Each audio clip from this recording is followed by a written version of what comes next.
across the UK, on DAB+, on your smart speaker, on your smart TV, and on your side. This is Talk.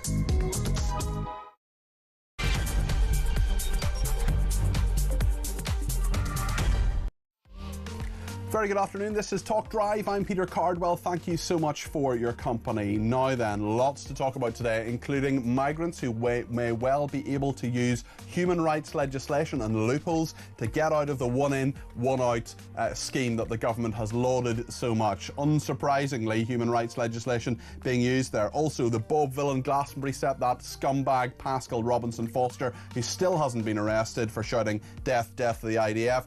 Unsurprisingly, again, a spike in anti-Semitic hate incidents after his anti-Semitic hate incident. Oxford Street shoppers in the centre of London, bang in the centre of London, told to mind the grab. They're now told to guard their phone by lines that have been painted on the ground. It is absolutely astonishing, but sadly all too real, the fact that so many people have their mobile phones stolen when they're out and about. Lawless Britain strikes again. Rachel Reeves is going to have to make huge tax hikes in the autumn budget to fill a £50 billion black hole, according to economists. We'll speak to one of them. The Clintons, more on them in their subpoena to testify at the congressional investigation into Jeffrey Epstein. We'll talk as well about Gary Lineker signing a huge deal with ITV, hosting a game show as well. Problems at Birmingham Airport. If you're heading there, the runway has been shut after an aircraft incident. We'll get all the latest on that as well. And indeed, whether the Culture Secretary thinks the BBC has cleaned up its act after Greg Wallace and John Turode, the problems there. And guess what? Civil service sickness rises. Why? Because staff have been forced back to the office. Yes, really. Loads to discuss today between now and 7 o'clock. Get on the phone, let me know your opinion on all of it. 0344 499 1000 is the number to call. You can text me 87222 with the word talk in your text. You can tweet me at talkTV, follow me at Peter Cardwell. You can send me a voice note, send me a WhatsApp text message, or give me a ring on the main number, which is 0344 499 1000. Stay with us here on Talk. Loads to discuss between now and 7.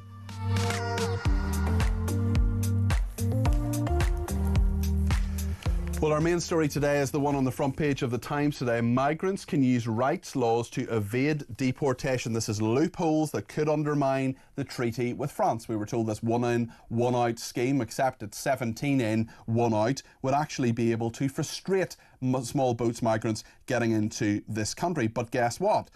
The attempts to deport them to France under Sir Keir Starmer's returns deal, they can exploit human rights laws according even to the treaty's terms. Well, the Prime Minister Keir Starmer has set out the migrant deal in a clip released on social media today. This is what he has said. For the very first time, migrants arriving via small boat will be detained and returned to France in short order. In exchange for every return, a different individual will be allowed to come here via a safe route, controlled and legal, subject to strict security checks and only open to those who have not tried to enter the UK illegally. This will show others trying to make the same journey that it will be in vain, and the jobs they've been promised in the UK will no longer exist because of the nationwide crackdown we're delivering on illegal working, which is on a completely unprecedented scale. Yes, Keir Starmer, aka Rambo, there, telling us how this magical scheme is going to work and deter literally dozens of people. Earlier today, the Shadow Home Secretary Chris Philp went out on a boat in the Channel to see the migrant crisis from his own perspective. So the government announced yesterday they had a new deal with France supposed to stop boats crossing the Channel, so I thought I'd come out here and see what's going on. I'm on the English Channel, probably about 7 or 8 miles off Calais. And behind me you can see a French warship, and just next to it is a dinghy full of illegal immigrants. The French making absolutely no attempt whatsoever to stop it. They've been shadowing it for the last 3 hours. It's about 2 hours from British waters. They're going to be arriving in the UK later on today. So quite clearly the government's claims to be fixing this with their new deal are not working.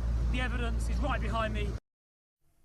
Chris Philp there, the Shadow Home Secretary. Well, one of his right-hand men is Matt Vickers, who's the Shadow Home Office Minister and also the Conservative MP for Stockton West. He joins me now. Matt, good afternoon. Good afternoon. We're here from the Prime Minister. These people are going to be detained and returned to France in short order. Do you believe him? Not at all. This is a guy who spent all of his time voting against measures that were going to toughen up our immigration system. This is a guy who was campaigning against the deportation of foreign criminals. And surprise, surprise, he's in charge of this country. He's in charge of our immigration system. He set up a scheme that's going to remove 1 in 17 migrants. It's basically a really crap raffle, isn't it? 17 if you come across. One of you might be going back. But of the one that might be going back, it sounds like France might be able to cherry pick which one might go back. And then before that even happens, this person's going to open up their book, the big magic book of human rights law, and it's going to go on forever. Nobody's going back. It's not happening. It's utterly, utterly ridiculous. It's just not going to happen. You actually need... I mean, every option they've had, they brought forward this Nationality and Borders Bill. There was the option there to disapply the Human Rights Act in immigration and deportation cases. That's what we need to do. We need to get real. They're not going to do that, though, are they? The law, but also, it needs to be carried out. These people cannot be allowed. It absolutely boils my pee.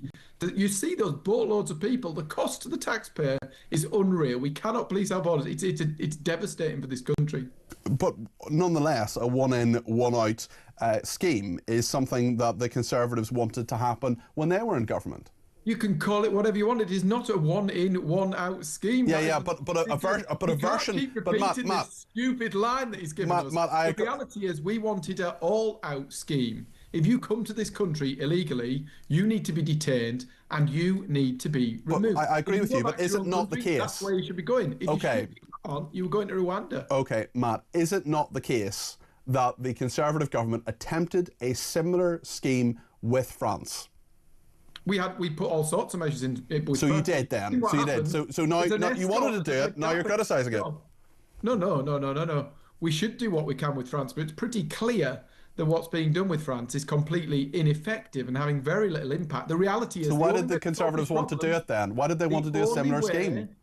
You needed a deterrent in place. The only way to solve this is for those people who get on those boats to know they can't stay. They will keep coming if we keep putting them up in hotels, if we keep allowing them to enter. If you come to this country illegally, you should not be allowed to stay. That's what Rwanda was about. I don't care where you ship them.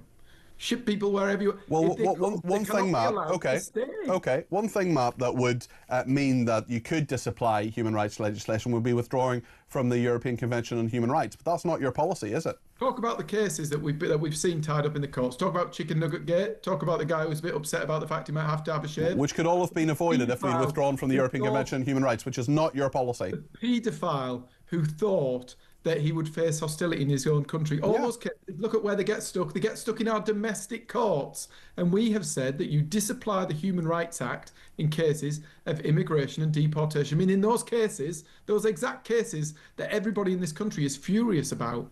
So why didn't you do it over 14 years then? Well, that's right. Well, get me elected, put me in the Home Office, and let's see what happens. The reality is, Kemi wasn't the leader. I wasn't a minister in that government. Many members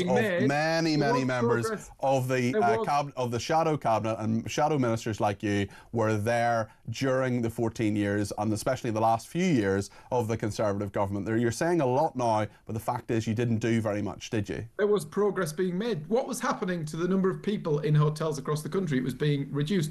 What was happening to the... Do you know what's happened since the election?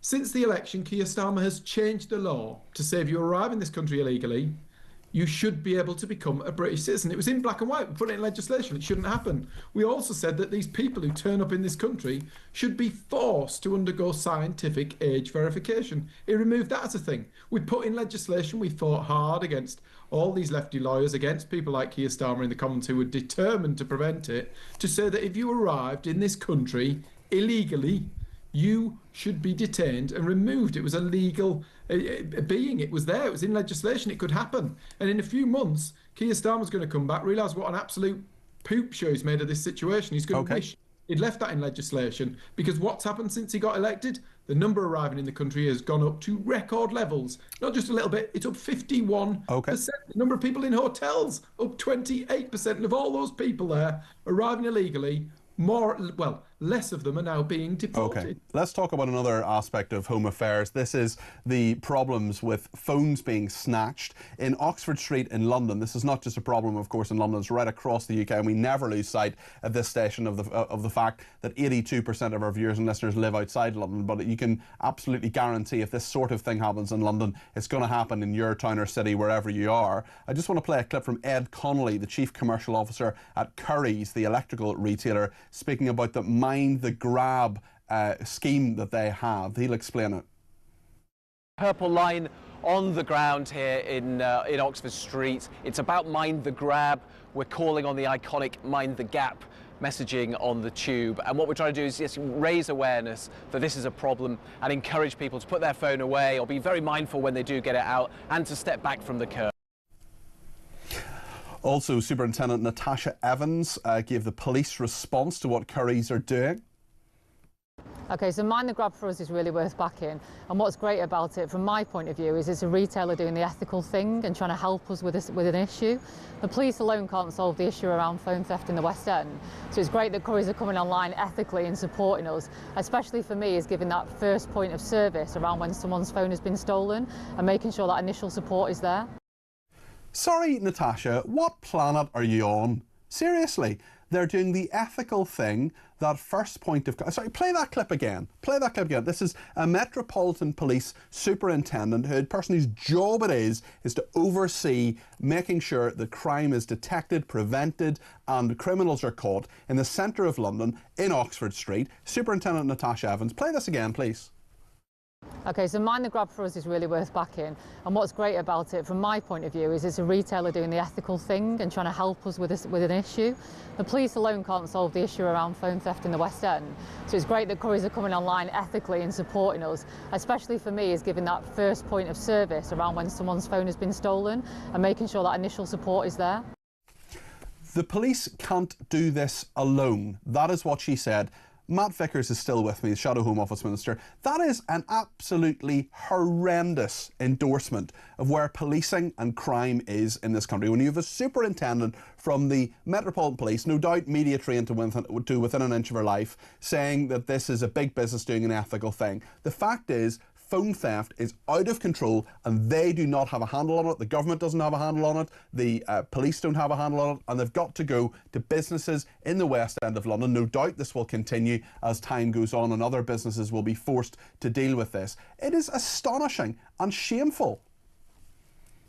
I mean, it shows the utter desperation of retailers, though, doesn't it? It shows that, you know, they're in such a state. Retail crime is through the roof. And it's not just through the roof over several years. In the last year, hasn't it gone up something like 20%? It's off the charts in recent times. It is through the roof. But you know what doesn't surprise people? That if you cut the number of police on the streets, then crime goes up. Well, Theresa May got 20,000 officers. Theresa May got 20,000 officers. You love these historic numbers, but I'm going to talk about here and now. Matt, you're a Conservative. You're a Conservative. You're on the Conservative front bench. I'm going to talk about the Conservatives' record in government. That is going to happen. Let me tell you about their record in government. When the Conservatives left office last year, there was a record number of police on the streets. So why can't they solve phone crime then? More police than ever before. With more crime than ever before.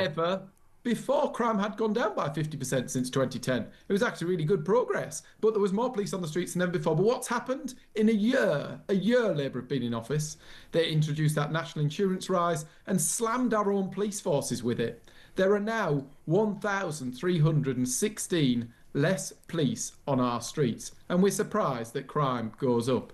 Police now too busy, tied up with non-crime hate incidents, seeing what goes on, all the nasty introduced under the Conservatives. Non-crime hate incidents introduced under the Conservatives. Ridiculous. There was an opportunity just weeks ago for people to vote to remove that as a thing. Every member of the House of Commons had the right to vote. Labour voted against that. The reality is, under Labour, less police on the streets. Crime is going up. Retail crime particularly. Are you honestly trying to tell us that... Quite interesting. I don't know whether maybe bikes can't mount the curb in London. I don't know. It must be. Are you honestly trying to tell us, Matt, that crime has got so much worse only since Labour got to power? Because that has not been the experience of basically crime has gone up virtually 20%. The number of police on the streets fell by 1,316. Okay, that is going the wrong way. And worse still, they're letting those prisoners out early. Well, because you didn't build enough prisons, and they've got to let them. What happened? The capital budget that was set aside to build prison places has been slashed by Labour. You had 14 years to build a load of prison places, and you didn't do it. The biggest prison building programme since the Victorian era. We already had prison places being opened. You increased over 40. Matt, factually, you increased the number of prison places. The net number of prison places that increased over the 14 years the Conservatives in government was about 500. It was about 520. You're talking about prison places in 2010 or whatever, but in recent years we set about the biggest prison building programme. Yeah, that's right, because so many of them fell out of use. Loads of them fell out of use. Being opened under us. The reality is these guys are stupidly soft on crime. And then they set up this early release scheme and they said to us, what we're going to do is we're going to tag all these people.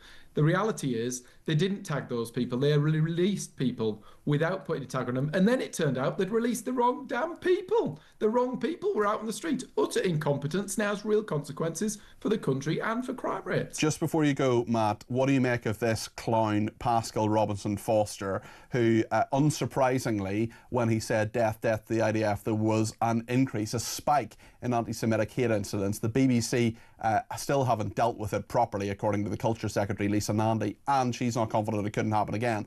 And we're in a situation where Pascal Robinson Foster hasn't yet been arrested. It's utterly ridiculous that public money was used, a publicly funded body, broadcaster, used that platform to broadcast this message, and we can't be surprised by what the consequences are when you spread hate and division on a public platform like that to young people who clearly could very easily be misled by what's said in there and take on these stupid, absurd views. We see anti-Semitism and racism running riot on the streets. It's ridiculous. It's utterly ridiculous. There's big questions still to answer for the BBC. And there's big questions to answer for the police, actually, when you look at what went on with Lucy Connolly the minute she said something on a private Twitter account versus what goes on when this guy is broadcast to the nation. Yeah. Well, that's a fair point, although Twitter's not private. I think it was actually Facebook she made her... no, it was Twitter. A private account does not have the power that a publicly funded platform... No, I agree. You're absolutely right with that. One last question. Leon has sent us a message, said that interview with Matt Vickers is why I won't vote for the Conservatives again. If you can't admit that you made mistakes and should have left the ECHR whilst in office, then you're not worth voting for. Why they have to stand by this pathetic mantra of politics that you can never say yes or no to a question is just childish. What would you say to Leon, Matt? I would say, well, that's his view, but I think in reality, do I think that mistakes were made on immigration? Yes, I do. I've been very clear about that on several occasions. Kemi said exactly the same. Immigration was too high under us. It's actually getting a lot worse. There are opportunities to solve it. I've been in there battering my head against the wall trying to get it solved, whether it be disapplying that Human Rights Act, whether it be actually changing the law so that we deport every foreign criminal in this country. All measures that need to be brought forward. The reality is you can do and say what you like about 10 years ago. I aren't going to be able to change anything that happened 10 years ago. I can change what's happening now, and I'm determined to do it. OK, Matt Vickers, thank you very much. Shadow Home Office Minister, what do you make of what he said there? We heard Leon's view. What's yours? Give me a ring, 0344 499 1000. We're going to talk in just a second about Rachel Reeves, the kind of pressure she's under. Is she going to have to put up taxes? Apparently, there could be up to a £50 billion black hole that she has created. Did the Conservatives create some of that? Did she create some of that? We'll get to the bottom of that with the Deputy Director of the National Institute of Economic and Social Research. Big story today about whether she has to put up taxes, and guess who that's going to affect? You and me. Stay with us here on Talk.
have far too much debt now, which effectively means that other people own our debt, and we are at their behest rather than okay, our own. What are we going to do about it, Rupert? I don't want to talk esoterically about it. I want to know what we're going to do about it. Julia, there's only one thing to do, and that is to radically pursue a Thatcherite agenda of deregulation, massive cuts in the state, and ultimately we've got to empower the private sector. Marks and Sparks has apologised, but they haven't responded to any of the other things that have been coming up for absolutely years. For example, that they allow everybody to identify into whichever changing rooms they want. Women have been complaining about this directly. I have seen a letter that was written in 2017 about this, and the response was, we are inclusive, we are an inclusive retailer. I mean, this nonsense, we are excluding women who want to have a place to get changed in peace. So they've apologised on this, but they haven't actually answered questions about, do you have any male bra fitters who call themselves across the UK, on DAB+, on your smart speaker, on your smart TV, and on your side. This is Talk. Thank you to Stephen, who says the Conservatives will never be forgiven, Peter. They had 14 plus years to sort out illegal immigrants. Tell Matt what Trump has done in 6 months is progress. Sorry, you're painted with the same brush as the Labour Party. Never can be trusted and just mugging off the British public. Brian Shepherd says, dear Lord Peter, what world does Matt Vickers live in? This waffle is the reason his party were rejected at the last election and will be wiped out at the next. Unbelievable. Soph says, Matt Vickers spent the time speaking over you and gaslighting us on the Tories' record on crime. Tories and Labour, two cheeks of the same backside. The path is different, but the destination is the same. A wrecked UK. Tony and Walsall. Matt Vickers proves why the Tories will never get back in power, as he isn't prepared to listen, just spouting this rubbish. Robert, hi Peter, love your show. Matt Vickers, good grief, blah, blah, blah. All talk, no action. Get off. And Angela says, I'm sorry, but Rwanda was also a dud deal. We agreed to send a few of them, and they send vulnerable migrants to us. Priti Patel and Suella Braverman did nothing to deport or detain migrants. They used hotels and gave them money. Only Reform have a half-decent policy, but no doubt the lefty lawyers will be hell-bent on stopping any plan to detain and deport. I like you, although you do seem passionate about this subject, says Angela. And finally, Jane says, to be fair to Matt Vickers, he was always vocal on this matter whilst the Conservatives were in government. So thank you all for your messages. Keep them coming in. 0344 499 1000 if you want to send me a voice note or give me a ring, or indeed send me a WhatsApp message. I just want to talk about the economy now. And Rachel Reeves is under fire, and really interestingly, a think tank, the National Institute of Economic and Social Research, is saying that she may have to make huge tax hikes in the autumn budget to fill a £50 billion black hole. Well, the Prime Minister has been talking about this. He talked about the economy earlier today. Some of the figures that have been put out are not figures that I recognise, but the budget won't be until later in the year, and that's why we'll have the forecast then, and we'll set out our plans. What's really important is that I'm very clear about our focus, which will be on living standards and making sure that people feel better off, partly because more money is coming into their pocket in the first place through better wages, and partly because we're bearing down on costs like mortgages and other costs to everyday families. So who do you trust, the Prime Minister or the National Institute of Economic and Social Research, which is an independent think tank that doesn't try to rule the country, in fact just gives ideas and research and so on? Stephen Millard is their Deputy Director and joins me now. Stephen, you worked at the Bank of England in monetary analysis and financial market infrastructure. I'm going to hazard a guess that you know more about the economy than the Prime Minister does. Why do you think that Rachel Reeves is in such trouble? Well, it's a number of things. Firstly, I think the OBR's forecast back in March was That's the Office of Budgetary Responsibility, yeah. Sorry. Yep, the forecast in March was a little bit too optimistic about what was going to happen to the economy's growth rate out into the forecast. But on top of that, we've had a little bit less growth already this year than we were expecting. Maybe that's down to the national insurance contributions increase and the national living wage increase. But also we've had this President Trump coming in and creating huge amounts of uncertainty with tariffs. So all of these things have been affecting the UK economy and so the public finances. And finally, Labour were planning on welfare reforms, which would have saved the public purse around, about £15 billion, but they were reversed. They're not going to happen now. So put all of these things together, and you have a position where Rachel Reeves is in danger of missing her fiscal rule by 40-odd billion pounds. So 40 billion quid, I mean, a billion here, a billion there, sooner or later it all adds up to real money, as Ronald Reagan said. What is that going to mean for you and me in terms on our listeners and viewers in terms of taxation? Will she have any alternative but to put up taxes in the autumn? Well, I mean, she's facing what we call an impossible trilemma. She could try to borrow more or change her fiscal rules, but she said these are ironclad. And if she were to try and change them, then the financial markets might respond in a bad way, and that would ultimately be more costly. The second thing she could do, she could cut spending again, but given that we've just had the comprehensive spending review, it's very unlikely that she would want to do that at this stage. So that just leaves raising taxes as the one and only way that she can close that gap. But of course, you know, Labour made a manifesto promise about not raising taxes on working people.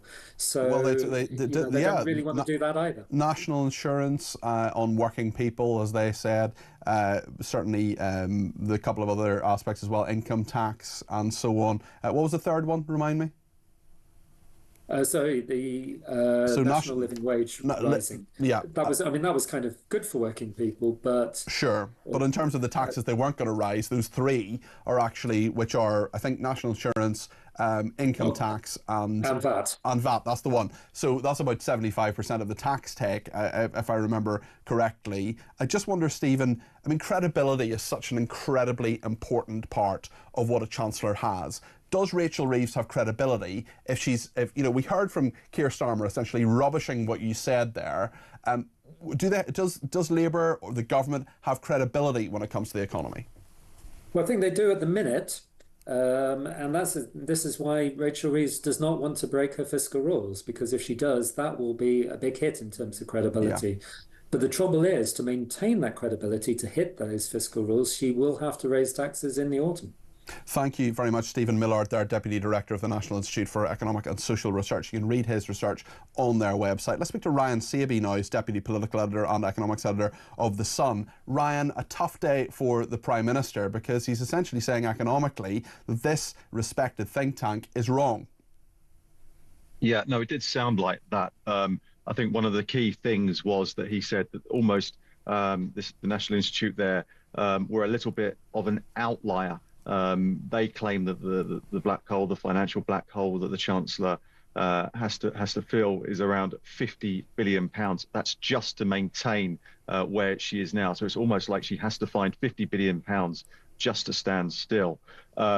Now, other people, the banks, some other banks, I think Deutsche Bank have said it's around £25 billion that she has to find. Now, all this is, we've got all these experts feeding into the mix, but it will be the independent watchdog, the Office for Budget Responsibility, who will mark the homework of the Chancellor, and they will come up with the official sort of guidelines and parameters of what the Chancellor has to work with. But that will only come at the budget. So they're going to be between now and the budget, whenever that will be in either October or November, there's going to be a lot of figures flying around. But the underlying factor is the fact that the Chancellor has to find a lot of money. How do you think she's going to do that? I mean, the obvious answer would be to contradict herself from a year previously. We were told, of course, that the budget last year was all about, take a bit of pain now, it's the start of the Parliament, get this out of the way, and then things will get better. They haven't got better. Growth has been a big issue. Tariffs have been a big issue, as Stephen was saying there, and the uncertainty around that. And, of course, the fact that, despite the fact that Keir Starmer has a huge majority, he can't get his legislation like welfare reform through that would have saved money and would have avoided this. Yeah, this is the big dilemma, and in fact, it was the Institute there who you just spoke to in their briefing overnight said that she's stuck with a trilemma. She's got three things really sort of playing in her mind that she has to sort out. Where does she go? I think she realises herself that she's hamstrung. She said in an interview just a few weeks ago that all the low-hanging fruit had gone. So things like the national insurance rise. That's kind of easy money I say easy money, it's a difficult decision, but it's there. She can take it, and she got £25 billion for that. But where does she go? Because the main levers for raising money are income tax, VAT, national insurance. She says she doesn't want to touch those. So, will it be council tax reform? Will it be extending those thresholds on income tax? That could raise 8 to 10 billion pounds. So she's in a bit of a bind, because it's all very well if the economy's going well. At the moment, growth is sluggish. She's not getting any Well, they bet joy the farm, Ryan. You know and I know, they bet the farm on growth. They said growth was the way that was going to get them out of their problems, and the growth has not happened. Yeah. Yeah, and the fact is that fact is that your readers, you're the economics editor of the biggest newspaper in Britain. Your readers, our viewers and listeners, are going to take the pain after the budget, aren't they? Because no matter how it is, no matter how this square needs to be circled, the money needs to be found from somewhere, and that's going to come from hardworking taxpayers in some form. That's right. So whichever way they look, they are going to feel the hit here. Now, when Sir Keir Starmer was asked about this today, and he doesn't like to get in the ruling out tax rises, it means that some are on the table. He didn't directly answer the question. He declined to restate his manifesto commitments on national insurance and income tax. So I think that is telling. So could there be some tinkering around the edges when we get to the budget? But ultimately, who's going to pay the price? It's going to be the taxpayers. Now, this government again has bet the house on not raising the taxes on working people. So it's going to be really, really interesting to find where they find this money when it comes to tax. Because as we've had the spending review just a few months ago, and these Whitehall departments, they've been cut to the bone. It'd be a pretty brave chancellor who walks up to her cabinet colleagues and says, "You need to find billions more here, billions more there." So really, the only way which she's got to turn is either hope that growth miraculously comes from somewhere in the next 6 months, or it's going to be tax rises, and it's going to be tax rises. Do you think Rachel Reeves will still be the Chancellor on the 1st of January 2026? Yeah, no, I do. The reason I say that is because look what we saw happened the other week when she was in the House of Commons, and we saw that incident there where she had those tears. Now, the markets reacted to that in an incredible way. There was a real sort of downturn in the stock market. Now, the reason that is because the markets were fearful of who could take her place and could relax those borrowing rules. So I think that the point is Keir Starmer feels like he's got a safe pair of hands with her, and he's also given her, his absolute backing. All his top positions. And also, if she goes, he'll look bad as well. Ryan, thank you so much. That's Ryan Saby there, Deputy Political Editor and Economics Editor of The Sun. What do you think about this? How worried are you about taxes going up? I don't know about you, but lots of people feeling the pinch, knowing that the cost of living crisis is still alive and well. Is Rachel Reeves going to get us out of that? How can she if she's got 40-50 billion black hole to fill? 0344 499 1000. We're going to talk in just a second about international affairs.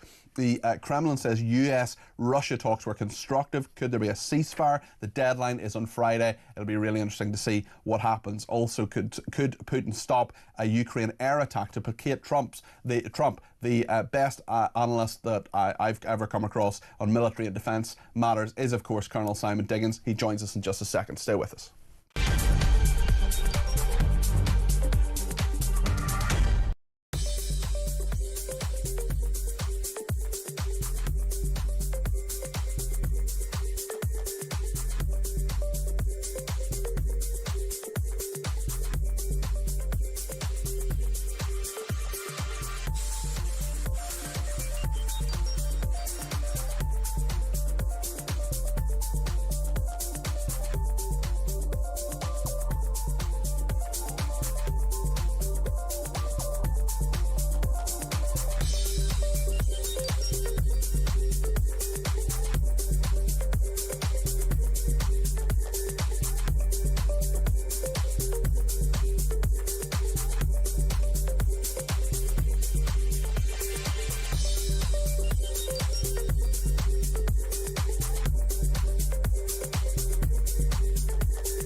across the UK, on DAB+, on your smart speaker, on your smart TV, and on your side. This is Talk. Julia Hartley-Brewer is indeed back tomorrow from 10 here on Talk, and she's got a very, very special interview that is with Bonnie Blue, the pornographic actress who is the star of a Channel 4 documentary, a very controversial Channel 4 documentary. Advertisers running for the hills on that one. She'll be speaking to Julia in the studio at 11:30 tomorrow morning. You're not going to want to miss that. Thanks to everybody who's been in touch in regard to what we're talking about with Rachel Reeves.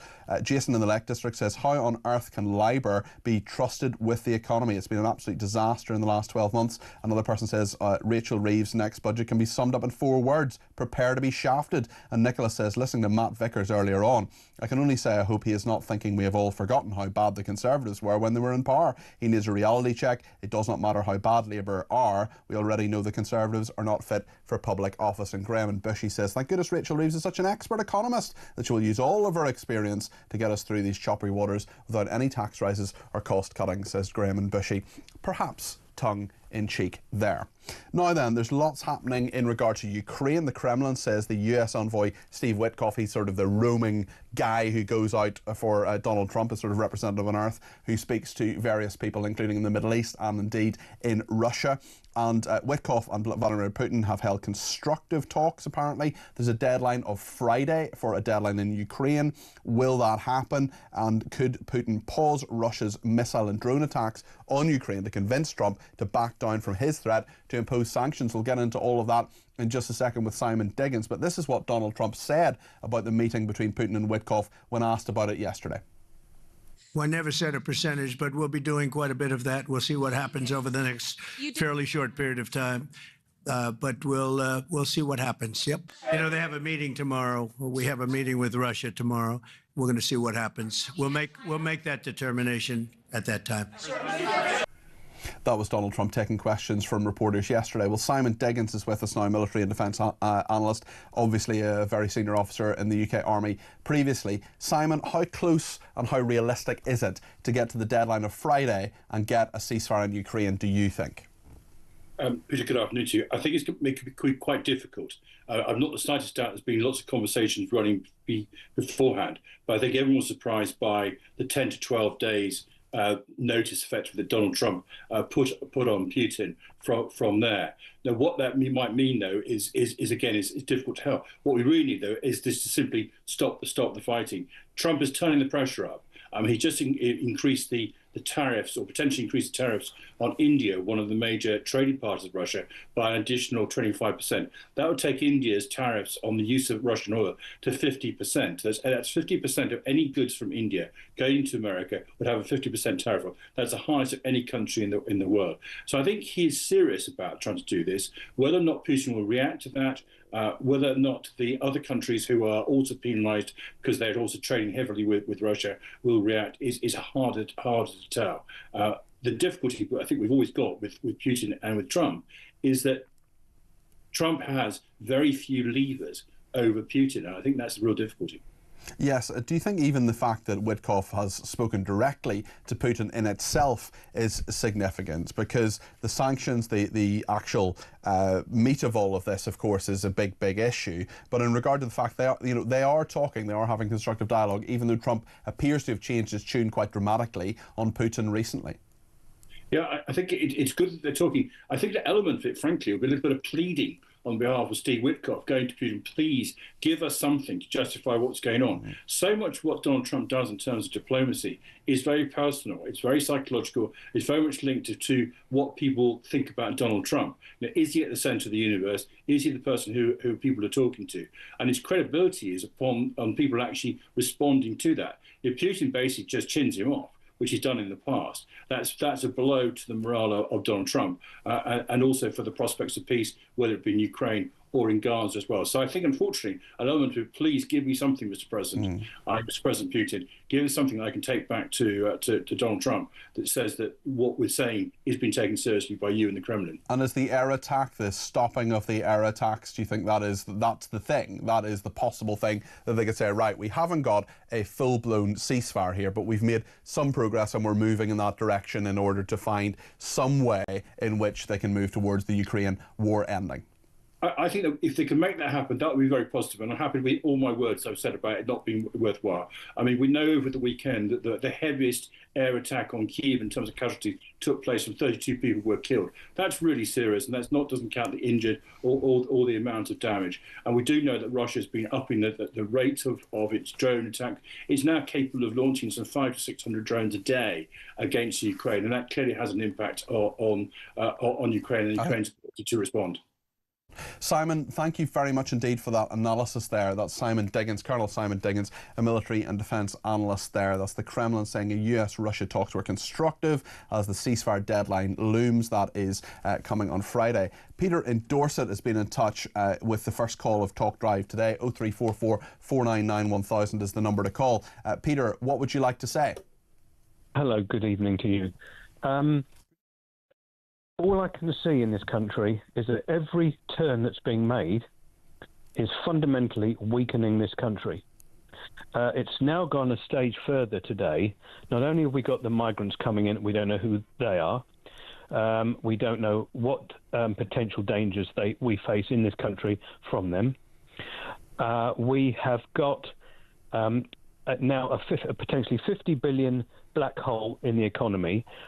We were supposed to be upping our game militarily in this country. That I can assure you will go by the by. We have got a situation where we are being hung, drawn and quartered by whatever is going on in Europe as regards just popping these migrants across to us. On America economically, Peter. Sorry? On America economically with tariffs. Yeah, we've got everything and every single thing that is being done by the government from since the election. Whatever they've said they're going to do or what not they're going to do, they've done exactly the opposite. They haven't just gone against the manifesto. The whole country is being blatantly lied to and blatantly weakened. And we've only had 1 year of this. Now, how far, perhaps, you're a lot more an expert on it than I am. How do you feel we are going to go? I feel basically exactly the same way as you do, Peter. I feel the country is declining. I feel there's less to be optimistic about. I want to be optimistic. I'm naturally an optimist, but I just don't feel there's any control. I don't feel there's any grip. I don't feel that there have been in the last year problems that have been solved, and things that have been demonstrably solved, things like the Scunthorpe British Steel aspect. Well, all this government does, its answer to everything, in my view, is to throw a load of money at the problem. Sometimes money helps things, sometimes money solves problems. Yes, of course, it solves some problems, but it doesn't solve all problems. It doesn't solve the problems of efficiency in the NHS, for example. It doesn't solve the migration problem if you just throw money at it. Crime it can be helped in some way, but not solved if you throw money at it, and they haven't put enough money for new officers. And I do feel that they don't seem to have any answer other than to throw money at the problem. I wonder what you think of that, Peter. Well, all it is saying that they're going to throw money at the problem, and there's also another great fundamental situation going on at the moment, and it seems to be a real undercurrent.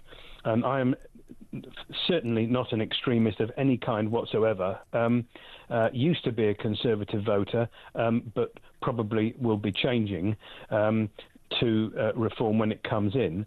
But what really worries me now is that we've now got, not only have we got the weakening that I already suggested, but we have also got fundamentally anger building up in local areas throughout the country. What is that going to do? And if there's civil unrest at such a huge in such huge quantity, in my view, the way it is at the moment, the police will be completely overrun. Oh, totally, Peter. And there's a load of people I've spoken to on this station who are protesting for the first time. They've never protested before. It's a very, very, very interesting set of points there, Peter. I just want to get Sean in from Essex on mobile phones as well. I think another aspect of the decline in our society that we have to have a huge business, Curry's, massive electrical retailer, essentially doing some of the police's work for them. It's been welcomed as ethical by one of the superintendents from the Metropolitan Police. Sean, what do you make of it?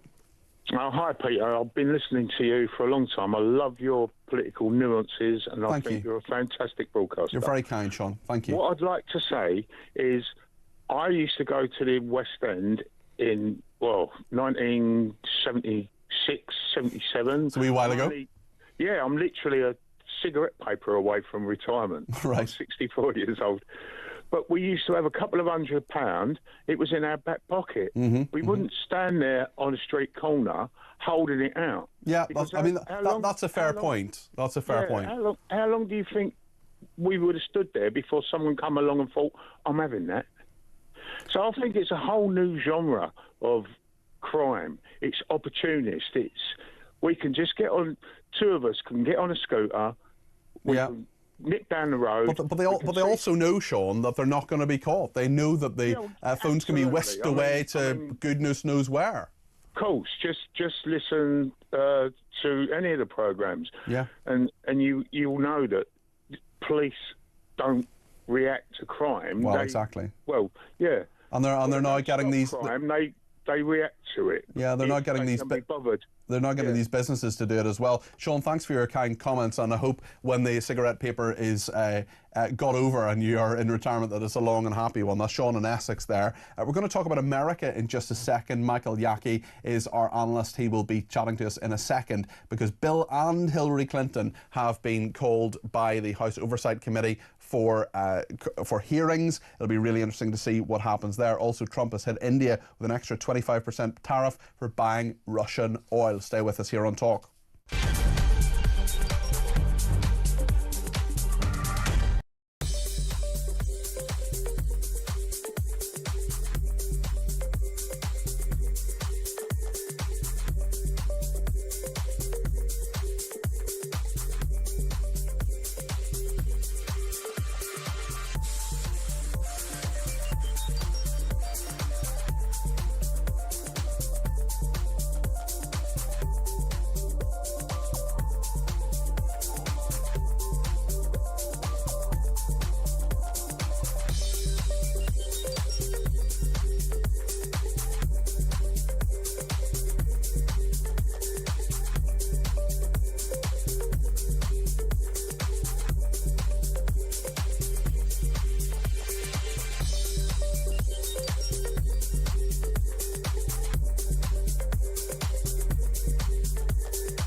Women. Look, the UNHCR itself tells us there's 18 million refugees out there, and 99.9% will stay on the border of the country where they're fleeing from. That's a fact. But we have to accept our fair share. What that fair share is, that's yet to be determined by Parliament one day. But the point I was trying to make was this agreement is a cooperation with the EU. It's the first time we've had an agreement with the EU, and they're not upset about us leaving the European Union. We have far too much debt now, which effectively means that other people own our debt, and we are at their behest rather than okay, our own. What are we going to do about it, Rupert? I don't want to talk esoterically about it. I want to know what we're going to do about it. Julia, there's only one thing to do, and that is to radically pursue a Thatcherite agenda of deregulation, massive cuts in the state, and ultimately we've got to empower the private sector. Across the UK, on DAB+, on your smart speaker, on your smart TV, and on your side. This is Talk.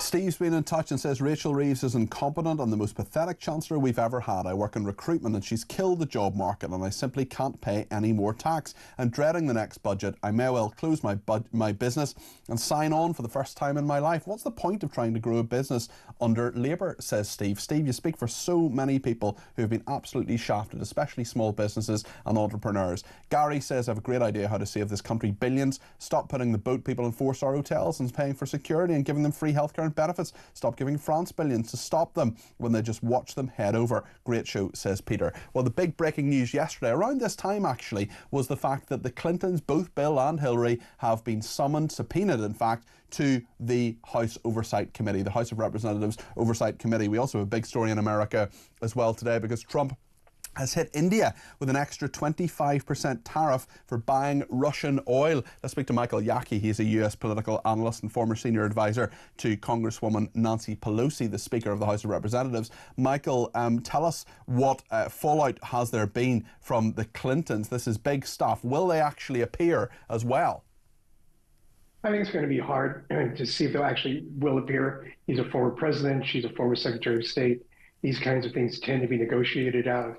The fact is that what we have here is you have James Comer, who's the chair of the Committee on Oversight, basically trying to do something that the president suggested while he was in Scotland, which was, if you're going to look at conspiracy theories about Epstein, don't look at mine, look at Bill Clinton's. And that's what you see happening there. I mean, it's at the same time, he was throwing out Obama committed treason, all these sorts of things. There's a lot of stuff going on right now that is basically trying to divert attention and divert talk away from the investigation right now, or the interest right now, in terms of what was the connection between Donald Trump and Jeffrey Epstein, as well as what is actually going on in terms of the Justice Department discussions with Ghislaine Maxwell, including transferring her from a prison that is meritorious of someone who's accused of child sex trafficking and a 20-year sentence into essentially a club fed, which is the American equivalent of sort of a halfway house for white-collar criminals who haven't hurt anyone, which is farthest thing from what Ghislaine Maxwell was convicted of doing. So this is all a bunch of shell game, hide the ball, distract attention going on. It doesn't mean, however, that there haven't always been questions about Jeffrey Epstein and Bill Clinton, but seeing Bill Clinton in front of the House committee, I find that very, very doubtful. You think it's doubtful it'll actually happen. Has it distracted attention in America? Are people looking the other way from President Trump, who arguably had at least as close a relationship with Jeffrey Epstein? Yeah, I mean, I really don't think so. You know, it's part of it was a sort of a one-day news story, but then it got overshadowed by Ghislaine Maxwell just got transferred to this cushy facility that has a puppy program and all sorts of, and lunches where you're not picking out bugs from your food. I mean, this is the kind of facility that she's been transferred to, which is really for non-violent white collar criminals, essentially like what Martha Stewart had to do. And Martha Stewart, was not convicted of child sex trafficking. Yeah. Just a word on Donald Trump issuing an executive order. This was hitting India with an additional 25% tariff over its purchase of Russian oil. Michael, what do you make of that? Well, looking at what you and your previous speaker were talking about, it seems to me that whatever the discussions are going between Witkoff and Putin, they're not going as well as they should. And this is sort of an indirect way that Trump is using to sort of throw a little thing in Putin's eye to say, I don't know what you guys are offering. It's not anything. We're going to go after your Russian oil, and we're going to start with one of your biggest customers, India. So That's what that's all about, and we'll just see how it plays out. As with all of these tariffs, it's been delayed until like August 27th, which gives them time to work things out, or more importantly, for Witkoff to try and get Putin to do something to stop the killing in Ukraine. Michael, thank you very much as always. Michael Yaki, US political analyst, former senior advisor to Congresswoman Nancy Pelosi. We've got a voice note now from Peter on the economy. Let's hear what Peter has to say on the economic news today. Regarding Starmer there, just saying that they're figures that he doesn't recognise. Well, until about 5 minutes ago, he couldn't recognise that a man couldn't become a woman until somebody told him. So I don't suppose he's correct with his understanding of where we are in the country anyway. Peter, thanks for that. You can send your voice notes in on 0344 499 1000. Thanks also to Sally, who's texted me 87222 with the word talk in her text. She says, "Hi Peter, I'm 57. I'm really scared what might happen to my state pension and savings I managed to keep from my divorce, giving up my part of our private pension as part of the process. I've worked out as it stands these funds will give me an okay lifestyle on retirement. It's a real worry for me. What can I do?" says Sally. Sally, I'm sorry to hear that. I think a number of people will be in that position and will feel that real strain, that it should be okay, but if there is some movement, if there's some raid on pensions, Gordon Brown did it previously, well, what could happen? And Leslie says 50 billion black hole now, at least Starmer and Reeves won't be spouting their 22 billion black hole at PMQs. And Mick in Wallington saying, "I'm sure tourists will be reassured to see purple lines on the pavements, much better than useless negative police officers on the pavements," says Mick in Wallington. We're going to return to this story, lots to discuss in the next hour. There's going to be some breaking news. It's embargoed until 5 o'clock. We'll tell you what that is in the next few minutes as comments from the Prime Minister. We want your thoughts as well on all of this. 0344 499 1000 is the number to call. Stay with us here on Talk.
Across the UK, on DAB+, on your smart speaker, on your smart TV, and on your side. This is Talk.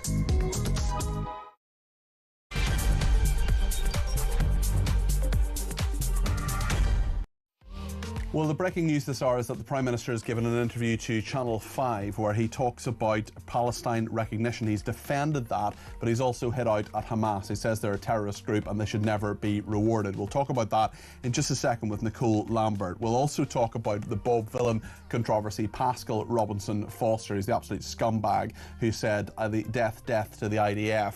Guess what? He hasn't been arrested. The investigation is ongoing, even on Somerset Police tell us. But of course, there was a spark in anti-Semitism immediately after that. Also, the Culture Secretary says BBC bosses haven't done enough to prevent the same thing happening again. Yes, really, on our screens. And also, Gary Lineker has signed a huge deal with ITV. He's going to host a game show, and he will also do football coverage for them as well. We'll talk about the hunger crisis leaving millions of children missing out. And Birmingham Airport, a runway has been shut after an aircraft incident. We'll talk as well about migration and about MasterChef. It returns with Greg Wallace and John Turode. We'll talk to Adrian Mills about that. Also, 1 in 10 businesses seeing staff quitting over office working demands. Come back to the office, no thanks, they're saying. Trump is currently speaking to Zelensky as well. If we hear anything about that or get an update from the White House, I would imagine that Caroline Levitt, who is the press secretary, may well be giving an update at some stage during our time between now and 7.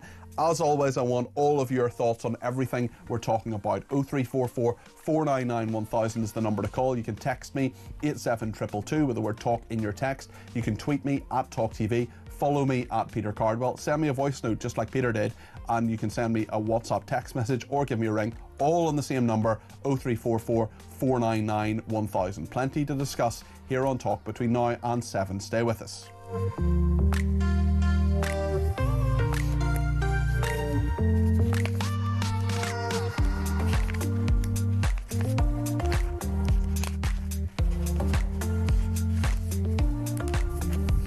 Well, the Prime Minister has been speaking today. We've heard a little bit from him previously, but he says there is a sense of revulsion about the suffering in Gaza. He's defended his plan to potentially recognise a Palestinian state. He said the UK will recognise a Palestinian state in September unless Israel agrees to meet certain conditions, including addressing the humanitarian crisis, implementing a ceasefire and reviving the prospect of a two-state solution. He also insisted the move was not a propaganda boost to Hamas, saying the terrorist organisation could play no part in any future government. While previously, of course, Ghazi Hamad, who's a senior terrorist in Hamas, said at the weekend the flurry of major nations, including the UK, planning to recognise a Palestinian state, vindicated the group's terror attack on Israel on the 7th of October 2023. He told Al Jazeera, who else, the fruits of October the 7th are what caused the entire world to open its eyes to the Palestinian issue, and they're moving it towards it with force. That is, the Palestinian people are a people who deserve a country. The initiative by several countries to recognise a Palestinian state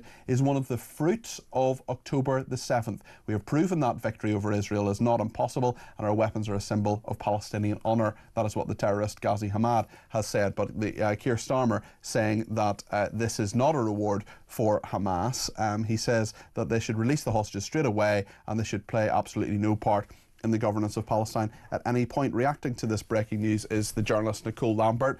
Nicole, it's hard to square what Keir Starmer is saying with what Hamas are saying. Well, it just feels to me like Keir Starmer is taking us all for fools, really, isn't he? He could make Palestinian sovereignty dependent on Hamas leaving Gaza and the return of the hostages, but he has refused to do that. So the statement he made today is no different to the statement that was made last week, is exactly the same, in fact. So he's just pretending that he's saying something different, but he isn't. So how can Israel, one of the demands that he's made of Israel is that they make a ceasefire. But as a result of this kind of behaviour from the British government and the Canadians and the French, Hamas walked away from the ceasefire table, which is why yesterday we had hostage families saying that the reason the hostages aren't back is because of the Western governments who are rewarding Hamas. So what we all know, I think what we can see in this country is this has nothing to do with Israel, nothing to do with Gaza. This is all to do with internal politics and the pressure being put on him by his own MPs because of a cohort of people who are demanding this. No one in the region is demanding this. No one is ready for it. Hamas have said quite openly they don't want a state, they want it all. Palestinian Authority is the same. And I have to say the Israelis, they're in no mood for a two-state solution, particularly when you've got when you've got terrorists in charge. Unsurprisingly, this is completely a reward for Hamas. It's impossible to see as anything but. And I really wish that our Prime Minister would stop lying to us. You think he's lying on this? You think it's as serious as that? Or you don't think he's just deluded? No, he's lying. He's pretending something that is true when it's not true. How can he be making these demands on Israel when they depend on Hamas too? And he's pretending that somehow Hamas how will they suddenly just disappear? They're just going to go? They're certainly not going to just go when he's just rewarded them with but one of the things they've demanded, and they see it as a victory. Is there any sense, Nicole, that he's putting any pressure on Israel given the humanitarian crisis in Gaza? I think he probably is putting pressure on Israel, but everybody is, and there are, of course, steps to try and alleviate that, not helped by the fact that almost every UN vehicle, nearly 90% that has gone in, has been attacked by armed groups. This is something that, of course, our government doesn't ever discuss. But this is what happens when you have a terrorist group in charge of a state, that this is how they behave. So I know that Israel is trying to solve this humanitarian crisis, and I think they've made huge errors. And there's definitely pockets of people very hungry, and that should never have happened. And it's a massive failure. They are trying to stop it, and there's airdrops and there's lorries coming in, but Hamas are probably sitting happy. They're getting exactly what they want. The reason that Israel stopped the aid going through the UN was trying to starve Hamas out by using alternative means. Now Hamas is getting exactly what it wants, and it's getting all the sympathy, it's getting all the demands are on Israel, not on it. It seems incredible to me, absolutely incredible. One thing you do, Nicole, is report a lot on anti-Semitism in the UK. I am not surprised at all, and I suspect you're not either, on the findings of the Community Security Trust in regard to the fact that there was a spike of anti-Semitic incidents. We're not talking about things about Israel, we're talking about Jewish people in the UK, people who have nothing to do with the Israeli government. They may support it, they may not. They may support an Israeli state, they may not. The fact is that when Pascal Robinson Foster of Bob shouted death, death to the IDF repeatedly, as broadcast by the BBC, there was a spike in anti-Semitic incidents the next day. I've done 2 articles about anti-Semitism in the last few weeks, and the situation's just getting worse, and a lot of these cases aren't even really reported to the CST, and there's general things like Jewish people being spat at or being attacked on the tube, and school children being pushed against walls and things like that. And so when you have this kind of hate being broadcast on our national broadcaster, and don't forget it was on for 5 hours, and then we also have the fact that chant that he popularised hasn't just gone massive in the UK, that it was being repeated in Australia at the weekend, along with placards of the Ayatollah of Iran. So this is because this hate has gone viral. It's gone worldwide. Thank you very much, BBC. Well done yet again. More examples of how you're lacking. And speaking of the BBC, Nicole, the Culture Secretary, Lisa Nandy, has said that BBC bosses haven't done enough to prevent another scandal like this happening again. I mean, she has had numerous discussions with the Director General, with the Chairman of the BBC and the board, and even she is not happy with their response. Yeah, and it's worth mentioning that Lisa Nandy used to be in charge of the parliamentary party, the Organisation for Palestine. So it's not like she's a massive friend of Israel, but she can see that the huge problems that there are in the BBC, and they are just manifold. For example, there's the BBC Middle East correspondent, Hugo Bachiga. He tweeted this yesterday. I'm going to just read it out and this was a quote from a longer article in the New York Times, but this is the bit that he pointed out. For a long time, Israel. So he's just saying that Jews use this as an excuse, that anti-Semitism doesn't exist. He's saying that it's just an excuse. And the BBC has social media policies that they're meant to adhere to, particularly reporters who are working on their very region. And that to me just is indicative of just how far the BBC has gone down this road. And it's almost like after the documentary that they had to pull down because they used the son of a Hamas politician, and they felt agreed that they had to put it down, even though their own internal investigation found that it was wrong. And it seems to me like that they've doubled down since. Took them days to even mention the Holocaust, the Hamas videos of hostages. And even then they truncated the picture so it wasn't so obvious just how this the famine. What do you make as well, just speaking of the BBC, in regard to the huge deal that Gary Lineker has signed with ITV, Nicole?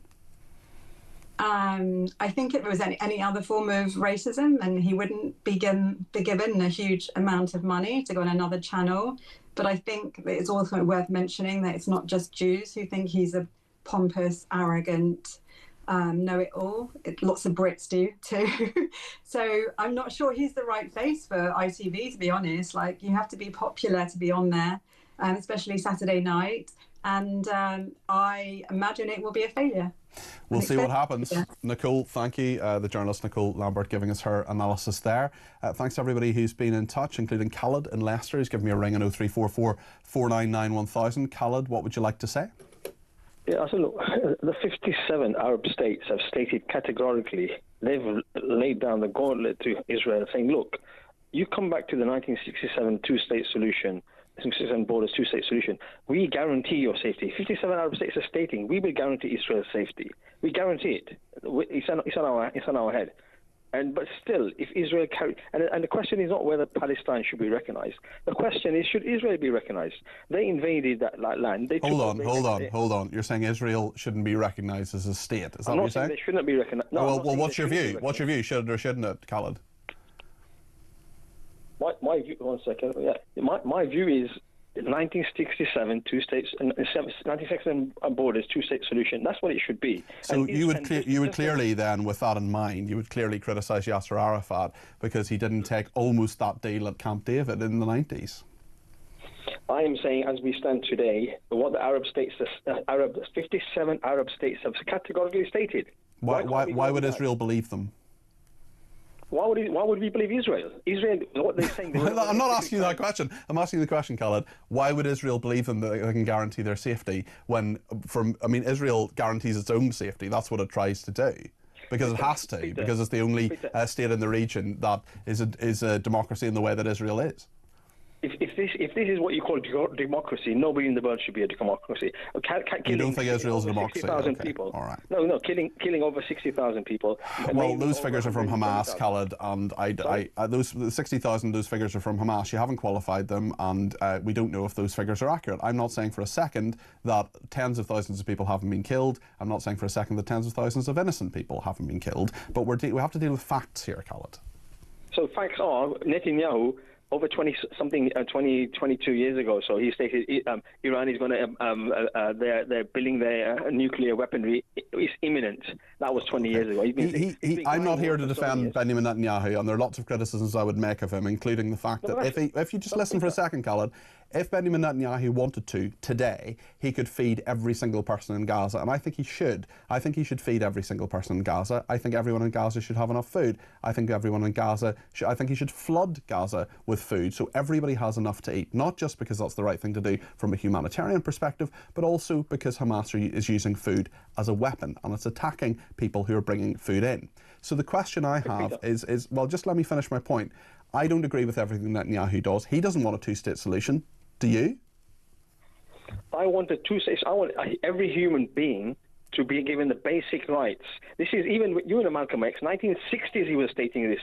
Is Palestinian. They have a right to live. Basically, you know his speech. Where even then he said that the Palestinians have been persecuted and brutalized. Do you think Israelis have been persecuted and brutalized or not? Not by Palestinians. Not by Palestinians. Well, what about this? You don't think that Israelis have been persecuted and brutalized by Palestinians? Peter, when they invade your land, they ethnically cleanse you. Okay, sorry, this conversation's over, Khaled. Cheerio. Thanks for that. That's Khaled in Leicester there, denying the fact that Israelis were brutalised and treated tremendously badly there on the 7th of October and indeed on many other occasions. So I'm afraid Khaled lost his right to be on my programme. Breaking news: an army base in Georgia has been put on lockdown following reports of an active shooter. Casualties have been reported, but the exact number has not been confirmed by officials. A post from the base says Fort Stewart is in a lockdown status due to an active shooter incident on the 2nd Armoured Brigade combat team area. The installation was locked down at 11:04 a.m. and the law enforcement was on the scene at the time. Casualties have been reported and the situation is ongoing. So we will bring you the latest on that as that story develops. This is an army base in Georgia has been put on lockdown following reports of an active shooter. Georgia in the state in America, obviously, rather than the country. Lots to discuss. We're going to talk in just a second about the hunger crisis leaving millions of children missing out. The Prime Minister is talking about activities for kids as well. We'll talk to the Director of Grants at John Lyons Charity in a second. We'll also talk about Birmingham Airport and get your thoughts on all sorts of things. People getting in touch on migration, on Rachel Reeves's budget, on the Middle East as well. We will make sure we get your thoughts on the air. The number to call, of course, is 0344 499 1000.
You know what an AA does? An AA is the top assistant who expedites, because I've been AA to people. Okay, I accept all of that. Epstein stuff. I'm not questioning any of that. I'm not necessarily saying it's not true.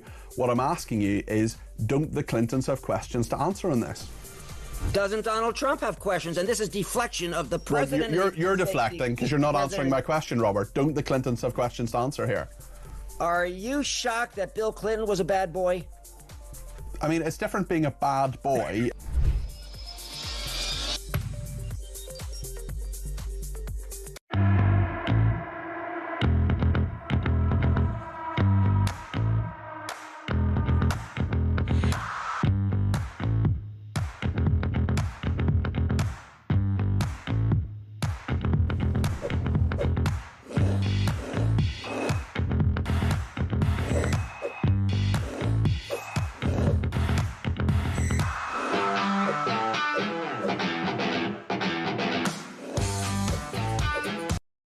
Across the UK, on DAB+, on your smart speaker, on your smart TV, and on your side.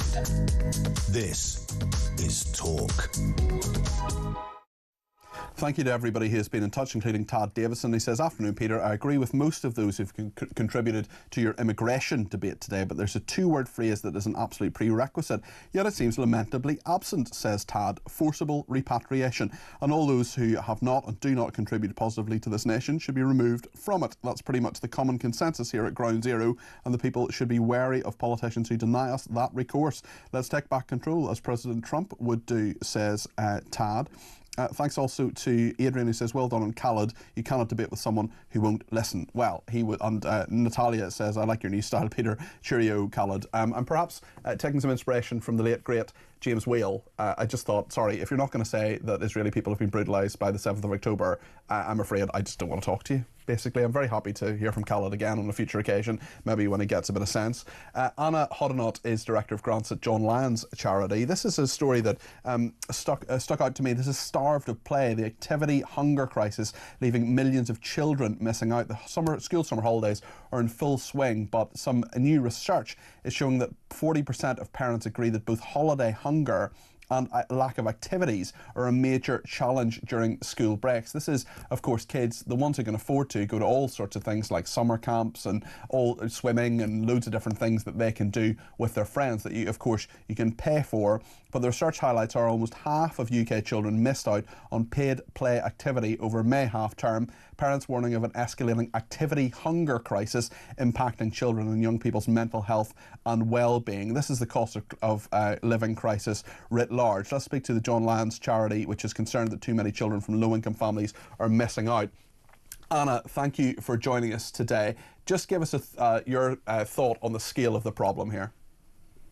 Well, John Lyons Charity covers 9 boroughs in North West London, and we can see from those boroughs that there's just a lack of activities that are affordable for parents to access. We're being told that activities that are available are really oversubscribed, and organisations delivering those activities are coming to us for funding in order to do so because they don't have the funds able to do that elsewhere.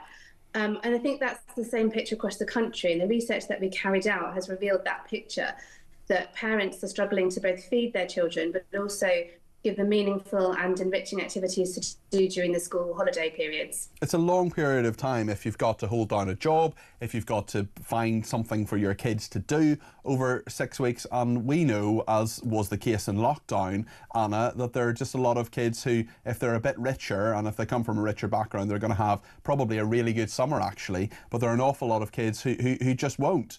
And people worry, of course, as well about whether it's okay to let kids go out and about and play with one another. When I was younger, we made our own fun, but of course many parents just don't feel that that is something that they can allow their kids to do. Absolutely. I think safety is has come into this a lot. And I think when we were younger, we were playing in the streets, in the parks by ourselves, but parents just don't feel that it's appropriate for them to let their young children out without some supervision. And I think if parents are having to work from home, which is or work over the school holidays, there just isn't enough annual leave for them to take to look after them. And so quite often, children, they resort to using screens in order to occupy them during the holidays because they do feel that's a safer option than allowing them to play outside on their own. And that's why funded play and recreation activities such as football clubs and trips to the zoo and things that are organised are so important for parents to feel confident that their children are safe, but also having a really valuable and enriching experience during this long summer break.